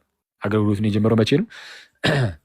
የአይሁዳውያንን የሕግ ስራ ሳያፋርዝ በ30 ዘመኑ ጌታችን ኢየሱስ አገልግሎቱን ጀምሯል እና አገልግሎቱን የጀመረው በ30 ዘመኑ ነው። ሲጀምር ግን እንዲሁ ሳይሆን እርሱ ከእግዚአብሔር የሆነ እንደሆነ ሪቪል አድርጎ ነው። ለምሳሌ ዮሐንስ ሲያጠምቀው አየህ፣ ለዮሐንስ ሲያጠምቀው ስላሴ ተገልጦ ነው። እዛ ጋር እግዚአብሔር ከላይ እግዚአብሔር አብ በእርሱ ደስ የሚለኝ የምወደው ልጄ እርሱ ነው እርሱን ስሙት ብሎ መንፈስ ቅዱስ በርግብ አምሳል ደግሞ በእሱ ላይ ወርዶ ነው እና ይህንንም ሊያመለክት የሚችል ነገር ሊኖረው ይችላል። እንግዲህ አሁን አንድም ምናምን ብለህ የምተነትን ከሆነ ምንን ለአገልግሎት መውጣቱን ለሰዎች ሪቪል ከማድረግ አንጻር ከመግለጥ አንጻር ግን የጌታችን ስጋ የተሾመው ወይም የከበረው አሁን አክባሪና ከባሪ የሚል ነገር ሆኖ ስለሆነ የሚነሳው ምንድነው የሚቀባና የሚቀባ ላይ አክባሪና ከባሪ ተብሎ ነው የሚነሳው። ከዛ አንጻር አክባሪው ማነው? መለኮት ነው። ከባሪው ስጋ ነው። እሱን ነው የምናውቀው።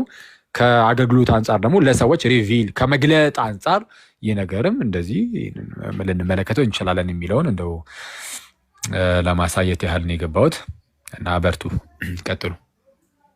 አኪዬ ታዲያ ከዚህ ውጪ የተናገራለ ስላልነበርኩ ነው ይቅርታ ውይይቱ ላይ እና ኢየሱስ ክርስቶስን በዘይት ልክ ዳዊት በቀንድ ዘይት እንደተቀባው እንደዛ ነው አብ የቀባው ብለው ነው የሚያምኑት?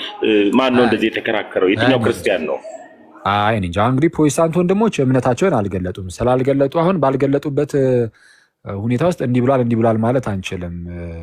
እኔ የተወሰነ ስጋት ስላለብኝ ምናልባት እንደው እንደ አንድ ቅዱስ አባት ይሆን እንዲህ የሚያዩት የሚል ነገር እንደዚህ አይነት ጥርጣሬ ስላደረብኝ እስቲ እንደው እምነትን ካላሳወቅም ቢዩ አላሳወቅም ነበር አንድ ፕሮቴስታንት ወንድም። አሁን በኋላም ደግሞ ምናልባት መጨረሻ ላይ መታ ከሆነ ልደትም ሲጠይቁ አላሳወቅም እና የፕሮቴስታንት ወንድሞቻችንን እይታ እኔ አላቅም። እዚህ ጉዳይ ላይ ወጥ ሆኖ በትምህርት ደረጃ የሚሰጥ ከሆነ ማለት ነው። ከዛ ውጪ ግን ምንድነው ከኛ አንጻር አሁን ሲነገር ክስ ሆኖ ሲመጣ አይ ጸጋዎች አሉ፣ ጸጋ የሚባሉ አሉ። እነዚህ ምንድናቸው? አብ ወልድን ቀባው በመንፈስ ቅዱስ ሲቀባው በጸጋ በማርያም ማህፀን ውስጥ በጸጋ በመንፈስ ቅዱስ ቀብቶት አምላክ አደረገው ይላሉ።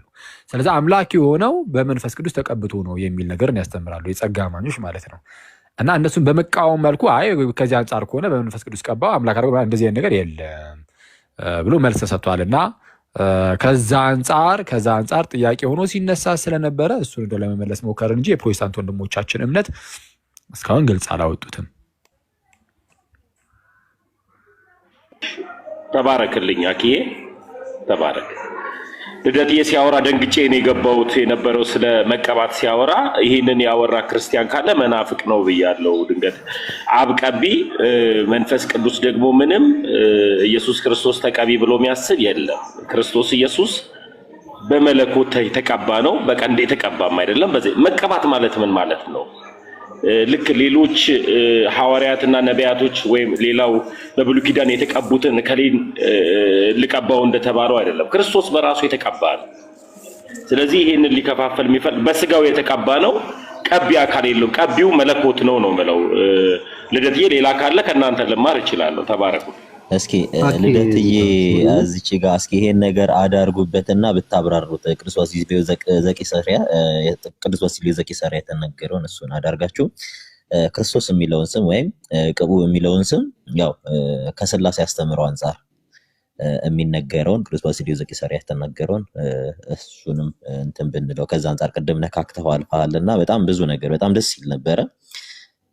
ትክክለኛ ቤተክርስቲያን አስተምሮ ነበር እዛ ጋር ሪፍሌክስ ታደርግ የነበረውና በጣም ደስ በሚል መልኩ ምጥን ባለ ሁሉንም በሚገባው መልኩ ነበረ ስታብራራላችሁ የነበረውና ያው ለማድመጥ ሳይሆን ብዙዎቹ ለመስማት ሳይሆን የሆነ ነጥብ ለማስቆጠር የገቡ እስኪመስል ድረስ ነውና ቅዱስ ባስልዮስ ዘቂሳርያ ክርስቶስ የሚለው ወይም ቅቡ የሚለው ለስመ ሥላሴ አካላዊ ሶስትነት ሜንሽን እያደረጉ የተናገሩበትንም ክፍል እያነሳን ብንመለከተው ምክንያቱም ክርስቶስ ስንል ቅድም እንደተናገርነው ወልድን ብቻ አይደለም ሪፕሬዘንት የሚያደርገው ክርስቶስ ብለን ስናስብ ስለ ሥላሴ አካላዊ ሶስትነትም ማንሳት አለብን እያልክ ሁሉንም አድረስ ስታደርግ ነበርና ቤተክርስቲያን አባቶችን በዚህ ዙሪያ ኤርሊ ቸርች ፋዘርስ ብለን የምንጠራቸው በዚህ ዙሪያ ሰፋ ያለ ጽሑፍ ጽፈዋል። ማቴዎስ ወንጌል ምዕራፍ 28 ቁጥር 19 አሕዛብን ሁሉ በአብ ወወልድ ወመንፈስ ቅዱስ ስም አጥምቁ ከተባሉ በኋላ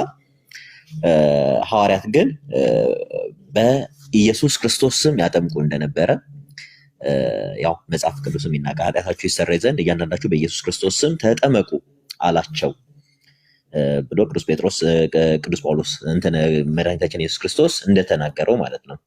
ይህ የቅባት እምነት ነው። ጸጋዎች ደግሞ ዘሴንቲንግ ምን ብለው ያምናሉ? የጸጋ አምላክ እነሱ የባህሪ አምላክነትን ያገኘው በመቀባት ነው ብለው ነው የሚያምኑት። የጸጋ አማልክት ደግሞ የጸጋ እምነት ተከታዮች ደግሞ ምንድን ነው የሚሉት? በመቀባት የጸጋ አምላክ ሆኗል የሚል ነው። ሶ አኬን ሲሞግተው የነበረው ልጅ ይዞ የመጣው ይህንን ትምህርት ነው። ይሄኛው እዚህ ጋር እንደምታዩት አብ ቀቢ ወልድ ደግሞ ተቀቢ ከሆኑ ጌታችን የጸጋ አምላክ ነውና አብና ወልድ በስልጣን እኩል ሕሩያን ናቸው አያሰኝም የሚለውን የኦርቶዶክስ ቤተክርስቲያን በመቀባት አታምንም ለሚል ነው ይዞት የመጣው። ሶታሜ ምንድነው? በከነዓን እምነት አብ ቀቢ ነው ወይም ደግሞ አብ ቀባኢ ነው፣ ወልድ ተቀባኢ ነው፣ መንፈስ ቅዱስ ደግሞ ቅብ ነው። ስለዚህ ለዛም ነው ከቸርች ፋዘርስ ውስጥ መንፈስ ቅዱስን ዘይት ነው ቅብ ነው ብለው ያምናሉ ብዬ ሪፈረንስ አመጣለሁ ብሎ ሁለት አባቶችን ሲጠቅስ የነበረው። በእኛ ቤተክርስቲያን ደግሞ ተብሎ ቅድም ልደት ኦልሞስት ጨርሶታል። ልክ አንድምታችን ላይ እንዳለው የሉቃስ ወንጌል ላይ ያለውን ኦልሞስት ልደት እንትኑን ሳይዘው ሳይገልጠው ቃል በቃል እየጠቀሰው የመለሰው እሱን ነው። የሉቃስ ወንጌል ላይ ያለውን ይሄ ኦልሞስት የምታዩት ለነገረ ተዋህዶ ነው ኮምፕሊትሊ የሚያወራው አዋህዶኛለን ይላል። ሁለተኛው ነገር ደግሞ አክሊል የጠቀሰው አለ ለሊቀ ካህንነት። ይሄ በተለይ ክርስቶስ እግዚአብሔር ወልድ ስጋን ከተዋህደ በኋላ yes በቃ ኮምፕሊትሊ ጨርሶታል። ሶ ተሜ ልዩነታችን ምንድን ነው? የኛ ወንድሞች ካስተማሩት ጋር አብ ቀቢን ግብር አድርገውታል። አብ ቀቢነት፣ ወልድ ተቀቢነትና መንፈስ ቅዱስ ቅባትነት ግብር አድርገውታል። ሶ ከአካልነት አንስተውታል ማለት ነው። መንፈስ ቅዱስን አካል የሌለው ልክ መጥቶ ይተዋል። ሁለተኛ በነገራችን ላይ ይሄ ነገረ ክርስቶስንም ደግሞ የሚያዛባ ነው። ምክንያቱም እኛ በተለየ አካሉ እግዚአብሔር ወልድ መጥቶ ከድንግል ማርያም ማህፀን ውስጥ ስጋን ተዋሃደ ነው አይደለኛ የምንለው። መንፈስ ቅዱስ ራሱ አካላዊ ቃል ወደ ቅባትነት ተቀይሮ መጥቶ ከእግዚአብሔር ወልድ ጋር ተዋህዷል ነው በነገራችን ላይ። ኢየሱስ በሚሉት በአካላዊ ቃል በተለየ አካሉ ወልድና መንፈስ ቅዱስ ናቸው የሚል እምነት አላቸው በአካል ደረጃ ኖት በመለኮት ደረጃ። ስለዚህ የነበረው ትምህርቱ ያ ነው ተሚ ባጭሩ። ስለዚህ መነሻው የነበረው እቺ መጽሐፍ ነች። ፋይናሊ ደግሞ ምንድነው ምናልባት እዛ ለነበሩት አኬም ቸኩሎ ስለነበረ ነው እንጂ እዚሁ መጽሐፍ ላይ ጨርሰውታል። በነገራችን ላይ መቀባትን አይቀበሉም እናንተ ናችሁ ያመጣችሁት ላሉት እዛው ገጽ 91 ላይ ስትሄዱ ታገኙታላችሁ።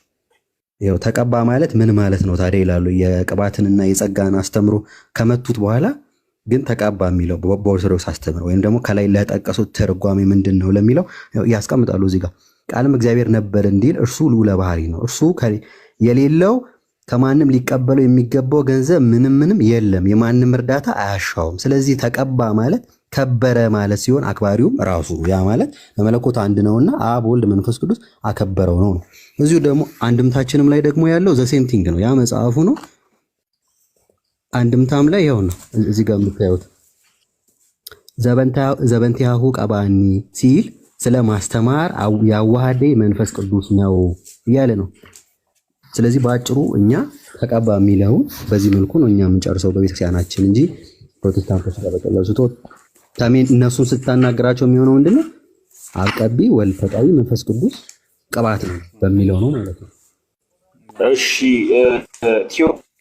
ባርክ በደንብ ለማወቅ እሞክራለሁ። ይህንን ያለው ሰው ከየት እንዳመጣውና ጌታ ምሕረት ያርግለት የወንጌል አማኝ ከሆነ በደንብ እንትን ብዬ ግን እመጣለሁ።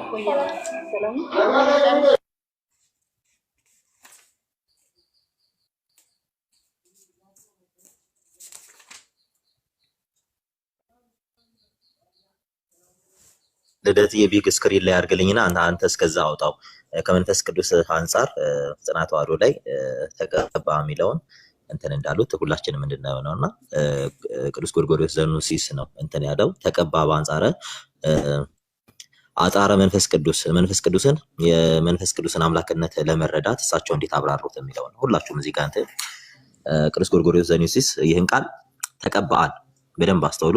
ለብዙ ትርጓሜ ተጠቅመውበታል። ከባሰሌዎስ ወስዶ በአንድምታ ክብር ሲል ተርጉሞታል። ከማን ከቅዱስ ባሲሊዮስ ወስዶ በምሳሌ ሥላሴ ሲነገር በሥላሴ ለሚሆነው ዘለዓለማዊ የክብር ወይም የህላዌ መገናዘብ ኢተርናል ኤክስቼንጅ ኦፍ ግሎሪ ዊዝን ዘ ትሪኒቲ ሰጥቶ ይተረጉመዋል። በደም ምንን ተቀባን ጎርጎርዮስ መንፈስ ቅዱስ ቅቡል ማለት በደንብ አስተውሉላችሁ። መንፈስ ቅዱስ ቅቡ ማለት የመንፈስ ቅዱስን ከወልድ አለመለየት ያሳያል ሲል አጽራረ መንፈስ ቅዱስን ተከራክሮበታል። የመንፈስ ቅዱስ ተቋም የሆኑትን ተከራክሮበታል። በደንብ አስተውሉ። በክብር ወይም በህልውና መገናዘባቸውን ሲገልጥ ይህም በዮሐንስ ወንጌል ምዕራፍ 16 ቁጥር 14ን ጠቅሶ እንዲህ ይላል፣ እርሱ ያከብረኛል ለእኔ ካለኝ ወስዶ ይነግራችኋልና። በደንብ ይዩት። ስለማን ሲያብራራው በክብር ወይም በህልውና መገናዘባቸውን ሲገልጥ ምን ይለዋል? እርሱ ያከብረኛል ለእኔ ካለኝ ወስዶ ይነግራችኋልና። ማን የሚለውን እዚህ ጋር ይመልሱት። ይህም መንፈስ ቅዱስ ወልድን ያከበረበት ለወልድ ሕይወት የሆነበት እርሱን ያስገነዝበናል። እርሱ ያከብረኛል ለእኔም ካለኝ ወስዶ ይነግራቸዋልና ያለው ይህም መንፈስ ቅዱስ ወልድን ያከበረበት ለወልድ ሕይወት የሆነበት ዮሐንስ ወንጌል ምዕራፍ 17 ቁጥር 4 ላይ እኔ ላደርገው የሰጠኸኝን ሥራ ፈጽሜ በምድር አከበርኩ ይላል። እኔ ላደርገው የሰጠኸኝን ሥራ ፈጽሜ በምድር አከበርኩ ይላል። በደንብ አስተውሉ ሲል ወልድ አብን ያከበረበት ለአብ ቃል የሆነበት እንዴት ቤተክርስቲያን እንደምታብራራው በደንብ ይዩ። የመጀመሪያ የሪቸርች ፋዘርስ የምንላቸው ተቀባአ ሚለውን እንዴት እንዳያብራሩት እንዳለው ይቀጥልና ዮሐንስ ወንጌል ምዕራፍ 17 ቁጥር 5ን ይወስድና አሁንም አባት ሆይ ዓለም ሳይፈጠር በአንተ ዘንድ በነበረኝ ክብር አንተ በራስ ዘንድ አክብረኝ ሲል አብ ወልድን ያከበረበት ለወልድ ልብ የሆነበትን ያስረግጥልናል። አያችሁት? ከክርስቶስ ውጪ ለሆነው ምስጢር ሲነገር ከአጽራረ መንፈስ ቅዱስ ተቃዋሚዎች በተለየ ከክርስቶስ ለደቀ መዛሙርቱ የተሰጠ ክብር አድርጎ ወስዶታል። ለጎርጎርዮስ ዘኑሲስ መንፈስ ቅዱስ ቅብ መሰኘቱ ክብር መንፈስ ቅዱስን አምላክነቱን ያሳያል። በደንብ አስተውሉ። ክብረ መንፈስ ቅዱስ ወይም ክብረ መንፈስ ቅዱስን ወይም አምላክነቱን ያሳያል። ጎርጎርዮስ ዘኑሲስ ክብርና ንግስናን የመንፈስ ቅዱስ ስሞች ይላቸዋል። የመንፈስ ቅዱስ ስሞች ይላቸዋል። በአጠቃላይ የጎርጎርዮስ አስተምህሮ ክብር ተከተል ትምህርተ መንፈስ ቅዱስ ዲግኒቲ ቤዝድ ኒውማቶሎጂ ይባላል። የጎርጎርዮስ ዘኑሲስ የተቀባ ትርጓሜያት ከነገረ ክርስቶስ ይልቅ ወደ ምስጢረ ሥላሴ ይልቁንም ነገረ መንፈስ ቅዱስ ያደላል። ይሄ ክርስቶስ በሚለው ስም ቤተክርስቲያናችን የምታብራራው ቅዱስ ባሲሊዮስ ዘቄሳርያ ይህንን የሥላሴን አካላዊ ሶስትነት እንደሚያጠቁም እንዳብራሩበት ይሄም በዘመነ ሐዋርያት ለጥምቀት ጥሪ የሚቀርብበት ስም አብ፣ ወልድ፣ መንፈስ ቅዱስ ከመሆን ይልቅ ክርስቶስ የሚለው ነበር። አንዳንዶች ደግሞ ከዚህ በተቃራኒ በስመ አብ፣ በደንብ ተመልከቱ፣ በስመ አብ ብቻ ማጥመቅ አለብን ይሉ እንደነበረ የባሲሊዮስ ዘቂሳርያ ስብከት ይጠቁማል።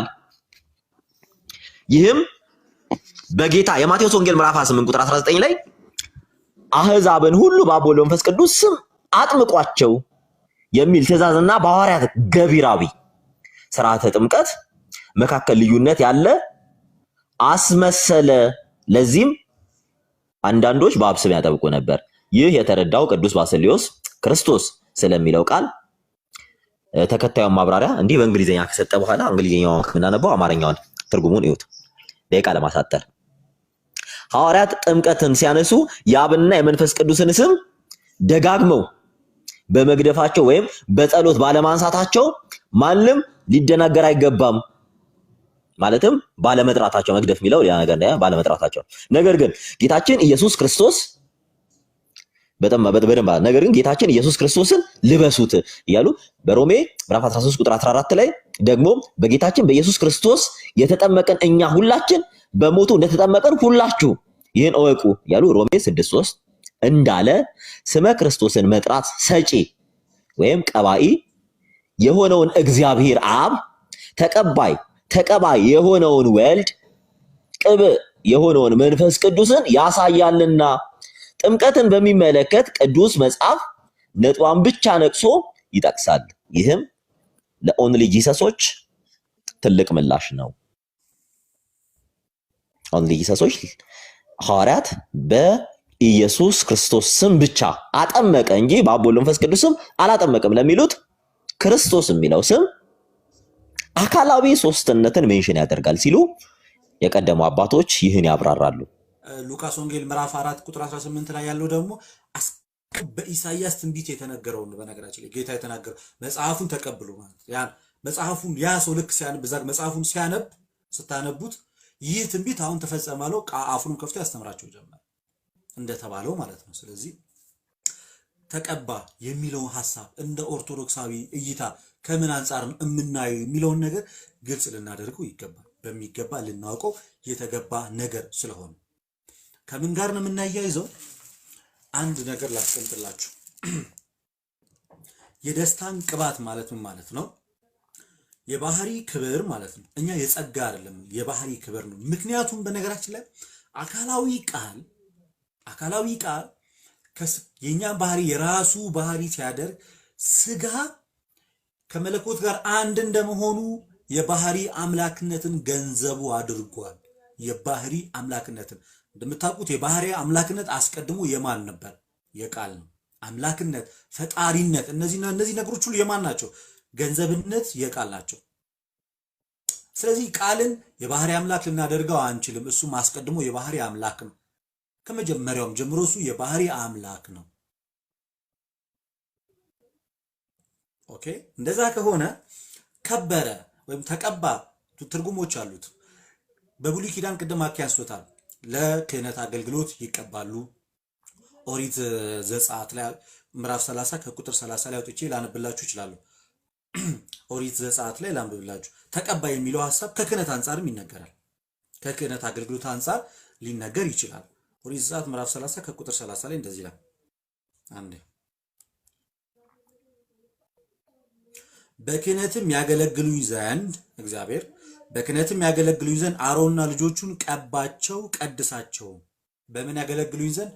በክህነት ያገለግሉኝ ዘንድ የአሮን ልጆች ቀባቸው፣ እንዲሁም ቀድሳቸው። ስለዚህ ኦርዲናሪ የነበሩት ሰዎች የአሮን ልጆች ልክ ያንን ቅባት ሲቀቡ ለክህነት አገልግሎት ተመረጡ። ከሌላው ሕዝብ በተለየ እነርሱ ለክህነት አገልግሎት ተመረጡ። ቆይ እስኪ ድምጼ እንደዚህ ከሆነ ኤርፎን ኦኬ፣ አሁን ይሰማል? ድምጼ እንዴት ነው? አሁን ከታች ያላችሁ ሰዎች አሁን ይሰማል?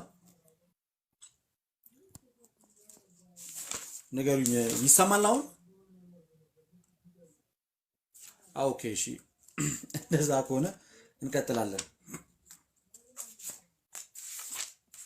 ስለዚህ ከዚህ ቅባት ከሚለው ሐሳብ ጋር ተያይዞ ለክህነት አገልግሎትም ሰዎች ለክህነት አገልግሎት ሲመረጡ ይቀባሉ። ለክህነት አገልግሎት በብሉይ ኪዳን ለአገልግሎት ሲለዩ ይቀባሉ። ኦሪት ዘጸአት ምዕራፍ 30 ከቁጥር 30 ላይ በክህነት ያገለግሉኝ ዘንድ አሮንና ልጆቹንም ቀባቸው ቀድሳቸው። ስለዚህ ቅባት የሚለው ሐሳብ መቀባት የሚለው ሐሳብ ለክህነት አገልግሎት መለየትም ይሆናል። ሌላኛው ደግሞ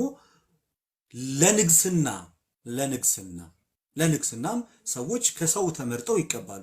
ለዚህ ምስክራችን ደግሞ ማነው? ዳዊት ነው። ለዚህ ምስክራችን ዳዊት ተቀብቷል አይደል?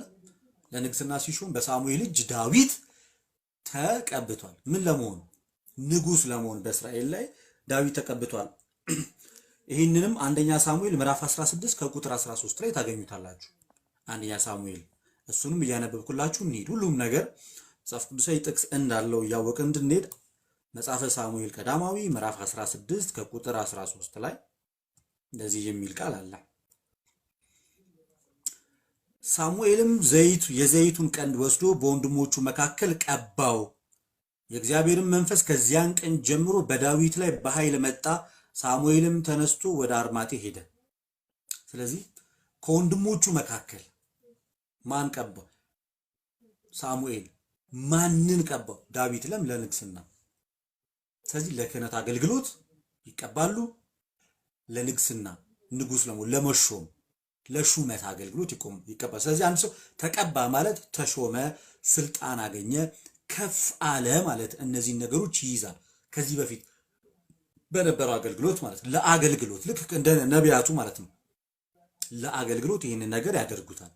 በአዲስ ኪዳን ለክርስቶስ ሲነገር ልክ ከነቢያት እንደሆኑት እንደ አንዱ ተደርጎ ግን ሊነገርለት ግን አይገባም። እንደዛ ተደርጎ ሊነገርለት አይገባም። ልክ ቅዱስ ጳውሎስ ዕብራውያን ምዕራፍ 1 ከቁጥር 9 ላይ እንደዚህ ብሎ ይናገራል። አሁን ደግሞ ወደ አዲስ ኪዳኑ መጽሐፍ እንሂድ። ዋነኛ ሐሳቡ ያለበት ጋር ዕብራውያን ጋር ልውሰዳችሁ። ዕብራውያን ላይ እንደዚህ ይላል የእግዚአብሔር ቃል። ዕብራውያን ምዕራፍ 1 ቁጥር 9 ላይ ዕብራውያን ላይ የተንሸራሸርን ይህንን ሐሳብ ግልጽ እናደርገዋለን። ዕብራውያን ምዕራፍ 1 ከቁጥር 9 ላይ እንደዚህ ይላል፣ ጽድቅን ወደድክ አመፃን ጠላ፣ ስለዚህ እግዚአብሔር አምላክ ከጓደኞች ይልቅ በደስታ ዘይት ቀባ። ሐሳቡን ለማግኘት ከላይ ጀምሮ ላንብብላችሁ። ከጥንት ጀምሮ እግዚአብሔር በብዙ አይነት በብዙ ጎዳና ለአባቶች በነቢያት ተናግሮ ነበረ። ሁሉን ወራሽ ባደረገው ደግሞ ዓለማትን በፈጠረበት በልጁ በዚህ ዘመን መጨረሻ ለኛ ተናገረ ያለ ስለ ክርስቶስ ተናገረ። እርሱም የክብሩ መንጸባረቅ የባህሪው ምሳሌ ሆኖ ሁሉም በስልጣኑ ቃል እየደገፈ የክብሩ መንጸባረቅ የባህሪው ምሳሌ ሆኖ የሚለውን ቅዱስ ዮሐንስ አፈወርቅ ሲተረጉመው በመልክ የሚመስለው በክብር የሚተካከለው ማለት ነው። በመልክ የሚመስለው በክብር የሚተካከለው የአብ ቀጥታ ነጸብራቅ ለአብ ያለው ሁሉ ለወልድ አለው። ባጭሩ የተስተካከለ እኩል የሆነ አንድ የሆነ በባህሪ ከእርሱ ጋር አንድ የሆነ እንደማለት ነውና በስልጣኑ ቃል እየደገፈ ኃጢአታችንን በራሱ ካነጻ በኋላ በሰማያት በግርማው ቀኝ ተቀመጠ ካለ በኋላ ከመላእክት ይልቅ እጅግ የሚበልጥን ስምን በመውረስ መጠን እንዲሁ ከእነርሱ አብዝቶ ይበልጣል። ሉክ ከመላእክት ይልቅ እጅግ የሚበልጥን ስም በመውረስ እንዴት ነው ከመላእክት ይልቅ እጅግ የሚበልጥን ስም የሚወርሰው? አስቀድሞ የነበረው ስሙ ወልድ የሚለው ስሙ የባህሪ ልጅነቱ ከአብ መወለዱ ይሄ አይበልጥም እንዴ? ታዲያ እንዴት ነው ወረሰ አገኘ የሚለው? ምክንያቱም እርሱ ከፍ መላእክት የባህሪ አምላክነት የላቸው። ልጁ የባህሪ አምላክ ነው፣ ግን እዚህ ጋር ወረሰ እየተባለ የተነገረው ማግኘትን እስከሆነ ድረስ ስጋው የባህሪ አምላክነትን አግኝቷልና ከመላእክት ከፍ ብሏል። ከመላእክት ከፍ ብሏል። ቀጠላለና ከመላእክትስ ይላል። ከመላእክትስ አንተ ልጄ ነህ፣ እኔ ዛሬ ወልጄአለሁ፣ ደግሞም እኔ አባት ሆኗለሁ፣ እርሱም ልጅ ይሆነኛል ያለው ከቶ ለማን ነው? ከመላእክት እንደዛ ያለው አለ የለም። ስለዚህ ይሄ ቃል የተናገረው ለጥንታዊ ለቀዳማዊ ልደቱ እንደሆነ እንረዳለን። እንደገና ደግሞ ከዘላለሙ የተወለደው ቃል ከኛ ባህሪ ጋር አንድ እንደመሆኑ የአብ ልጅ የማርያም ልጅ እያልን ደግሞ እንዳንከፋፍል ይሄ ቃል በሚገባ ያስጠነቅቀናል። አንተ ልጄ ነህ የምወደው ልጄ እርሱ ነው ብሎ በማቴዎስ ወንጌል ምዕራፍ 3 ቁጥር 13 ላይ በዮርዳኖስ ወንዝ አብ ከሰማይ ሆኖ ዝንቱ ውእቱ ወልዴ ብሎ ሲናገር ይህ ንግግር ለአካላዊ ቃል ወይም ደግሞ ለአብ ልጅ የተነገረ ለማርያም ልጅ ያልተነገረ አይደለም፣ ለስግው ቃል የተነገረ። ስለዚህ ልጄ ብሎ አብ ሲጣራ የነጠለ ወይም ደግሞ አስቀድሞ ከዚህ በፊት ስለወለደው ልጁ እየተናገረ ሳይሆን ስለ ስግው ቃል እየተናገረ እንደሆነ በተገባ ልናውቅ ይገባል። ያን ከነገረ በኋላ ከቶ ለማን ብሏል? ደግሞ በኩርን ወደ ዓለም ሲያገባ አለ። በኩርን ወደ ዓለም ሲያገባ የእግዚአብሔር መላእክት ሁሉ ለእርሱ ይስገዱ ይላል። ለእርሱ ይስገዱ ይላል። ከዚህ በፊት ለአካላዊ ቃል መላእክት አይሰግዱም ነበር? ይሰግዳሉ። ታዲያ በኩርን ሲያገባ ለእርሱ ይስገዱ ተብሎ ለምን ይነገራል? ምክንያቱም መላእክት ለኢየሱስ ክርስቶስ ይሰግዳሉ። ለማን? ለስግው ቃል። ስጋው ይሄ መለኮቱ ይሄ ብለው ሳይነጥሉ ለስግው ቃል ለማርያም ልጅ ለኢየሱስ ልጅ ይሰግዳሉ። ይህንን ደግሞ በዕብራውያን በራእይ መጽሐፍ ምዕራፍ 5 ከቁጥር 13 ላይ ለተሰዋው በግ ይሰግዳሉ ይላል። ለተሰዋው በግ አምልኮን ስግደትን ያቀርባሉ። ለምን? ለተሰዋው መለኮት ይሰዋል ላይሰው። ስለዚህ ሰገዱ የሚለው ቃል እየተነገረ ያለ መላእክት ይሰግዱለታል ሲል በኃጢአተኛ ስጋ ምሳሌ ሰው ይሆን ዘንድ ልጁን ከሰማየ ሰማያት ለላከ ለተላከ ለወልድ በእኛ ስጋ ለተገለጠ ለወልድ ይሰግዳሉ። ይነሴስ ለስግው ቃል ይሰግዳሉ ነው። እዚህ ሐሳቡ ለስግው ቃል ይሰግዳሉ እንደሆነ ልንረዳ ይገባል እንጂ ለመለኮቱ ይሰግዳሉ ለስጋው አይሰግዱም እንደማለት አይደለም። ለስግው ቃል ሳይለዩ አንድ አካል አንድ ባህሪ ለሆነው ለክርስቶስ መስገድ እንዳለባቸው እየተናገረ ከዛ ስለ መላእክት ይላል። ስለ መላእክት ካለ በኋላ ያው አንብቤላችኋለሁ። ስለ መላእክቱ መናፍስት አገልጋዮች የእሳት ነበልባል የሚያደርግ ስለ መላእክት ሲናገር አገልጋዮቹ የሚያደርጋቸው ብሎ ይናገራል። ስለ ልጁ ግን አምላኮይ ዙፋን ከዘላለም እስከ ዘላለም ድረስ ይኖራል፣ የመንግስትም በትር የቀንነት በትር ነው። ስለ ልጁ ሲናገር ግን ምን ብሎ የሚናገር አገልጋይ እያለ እንደ መላእክቱ ያዛቸዋል እያለ አይደለም።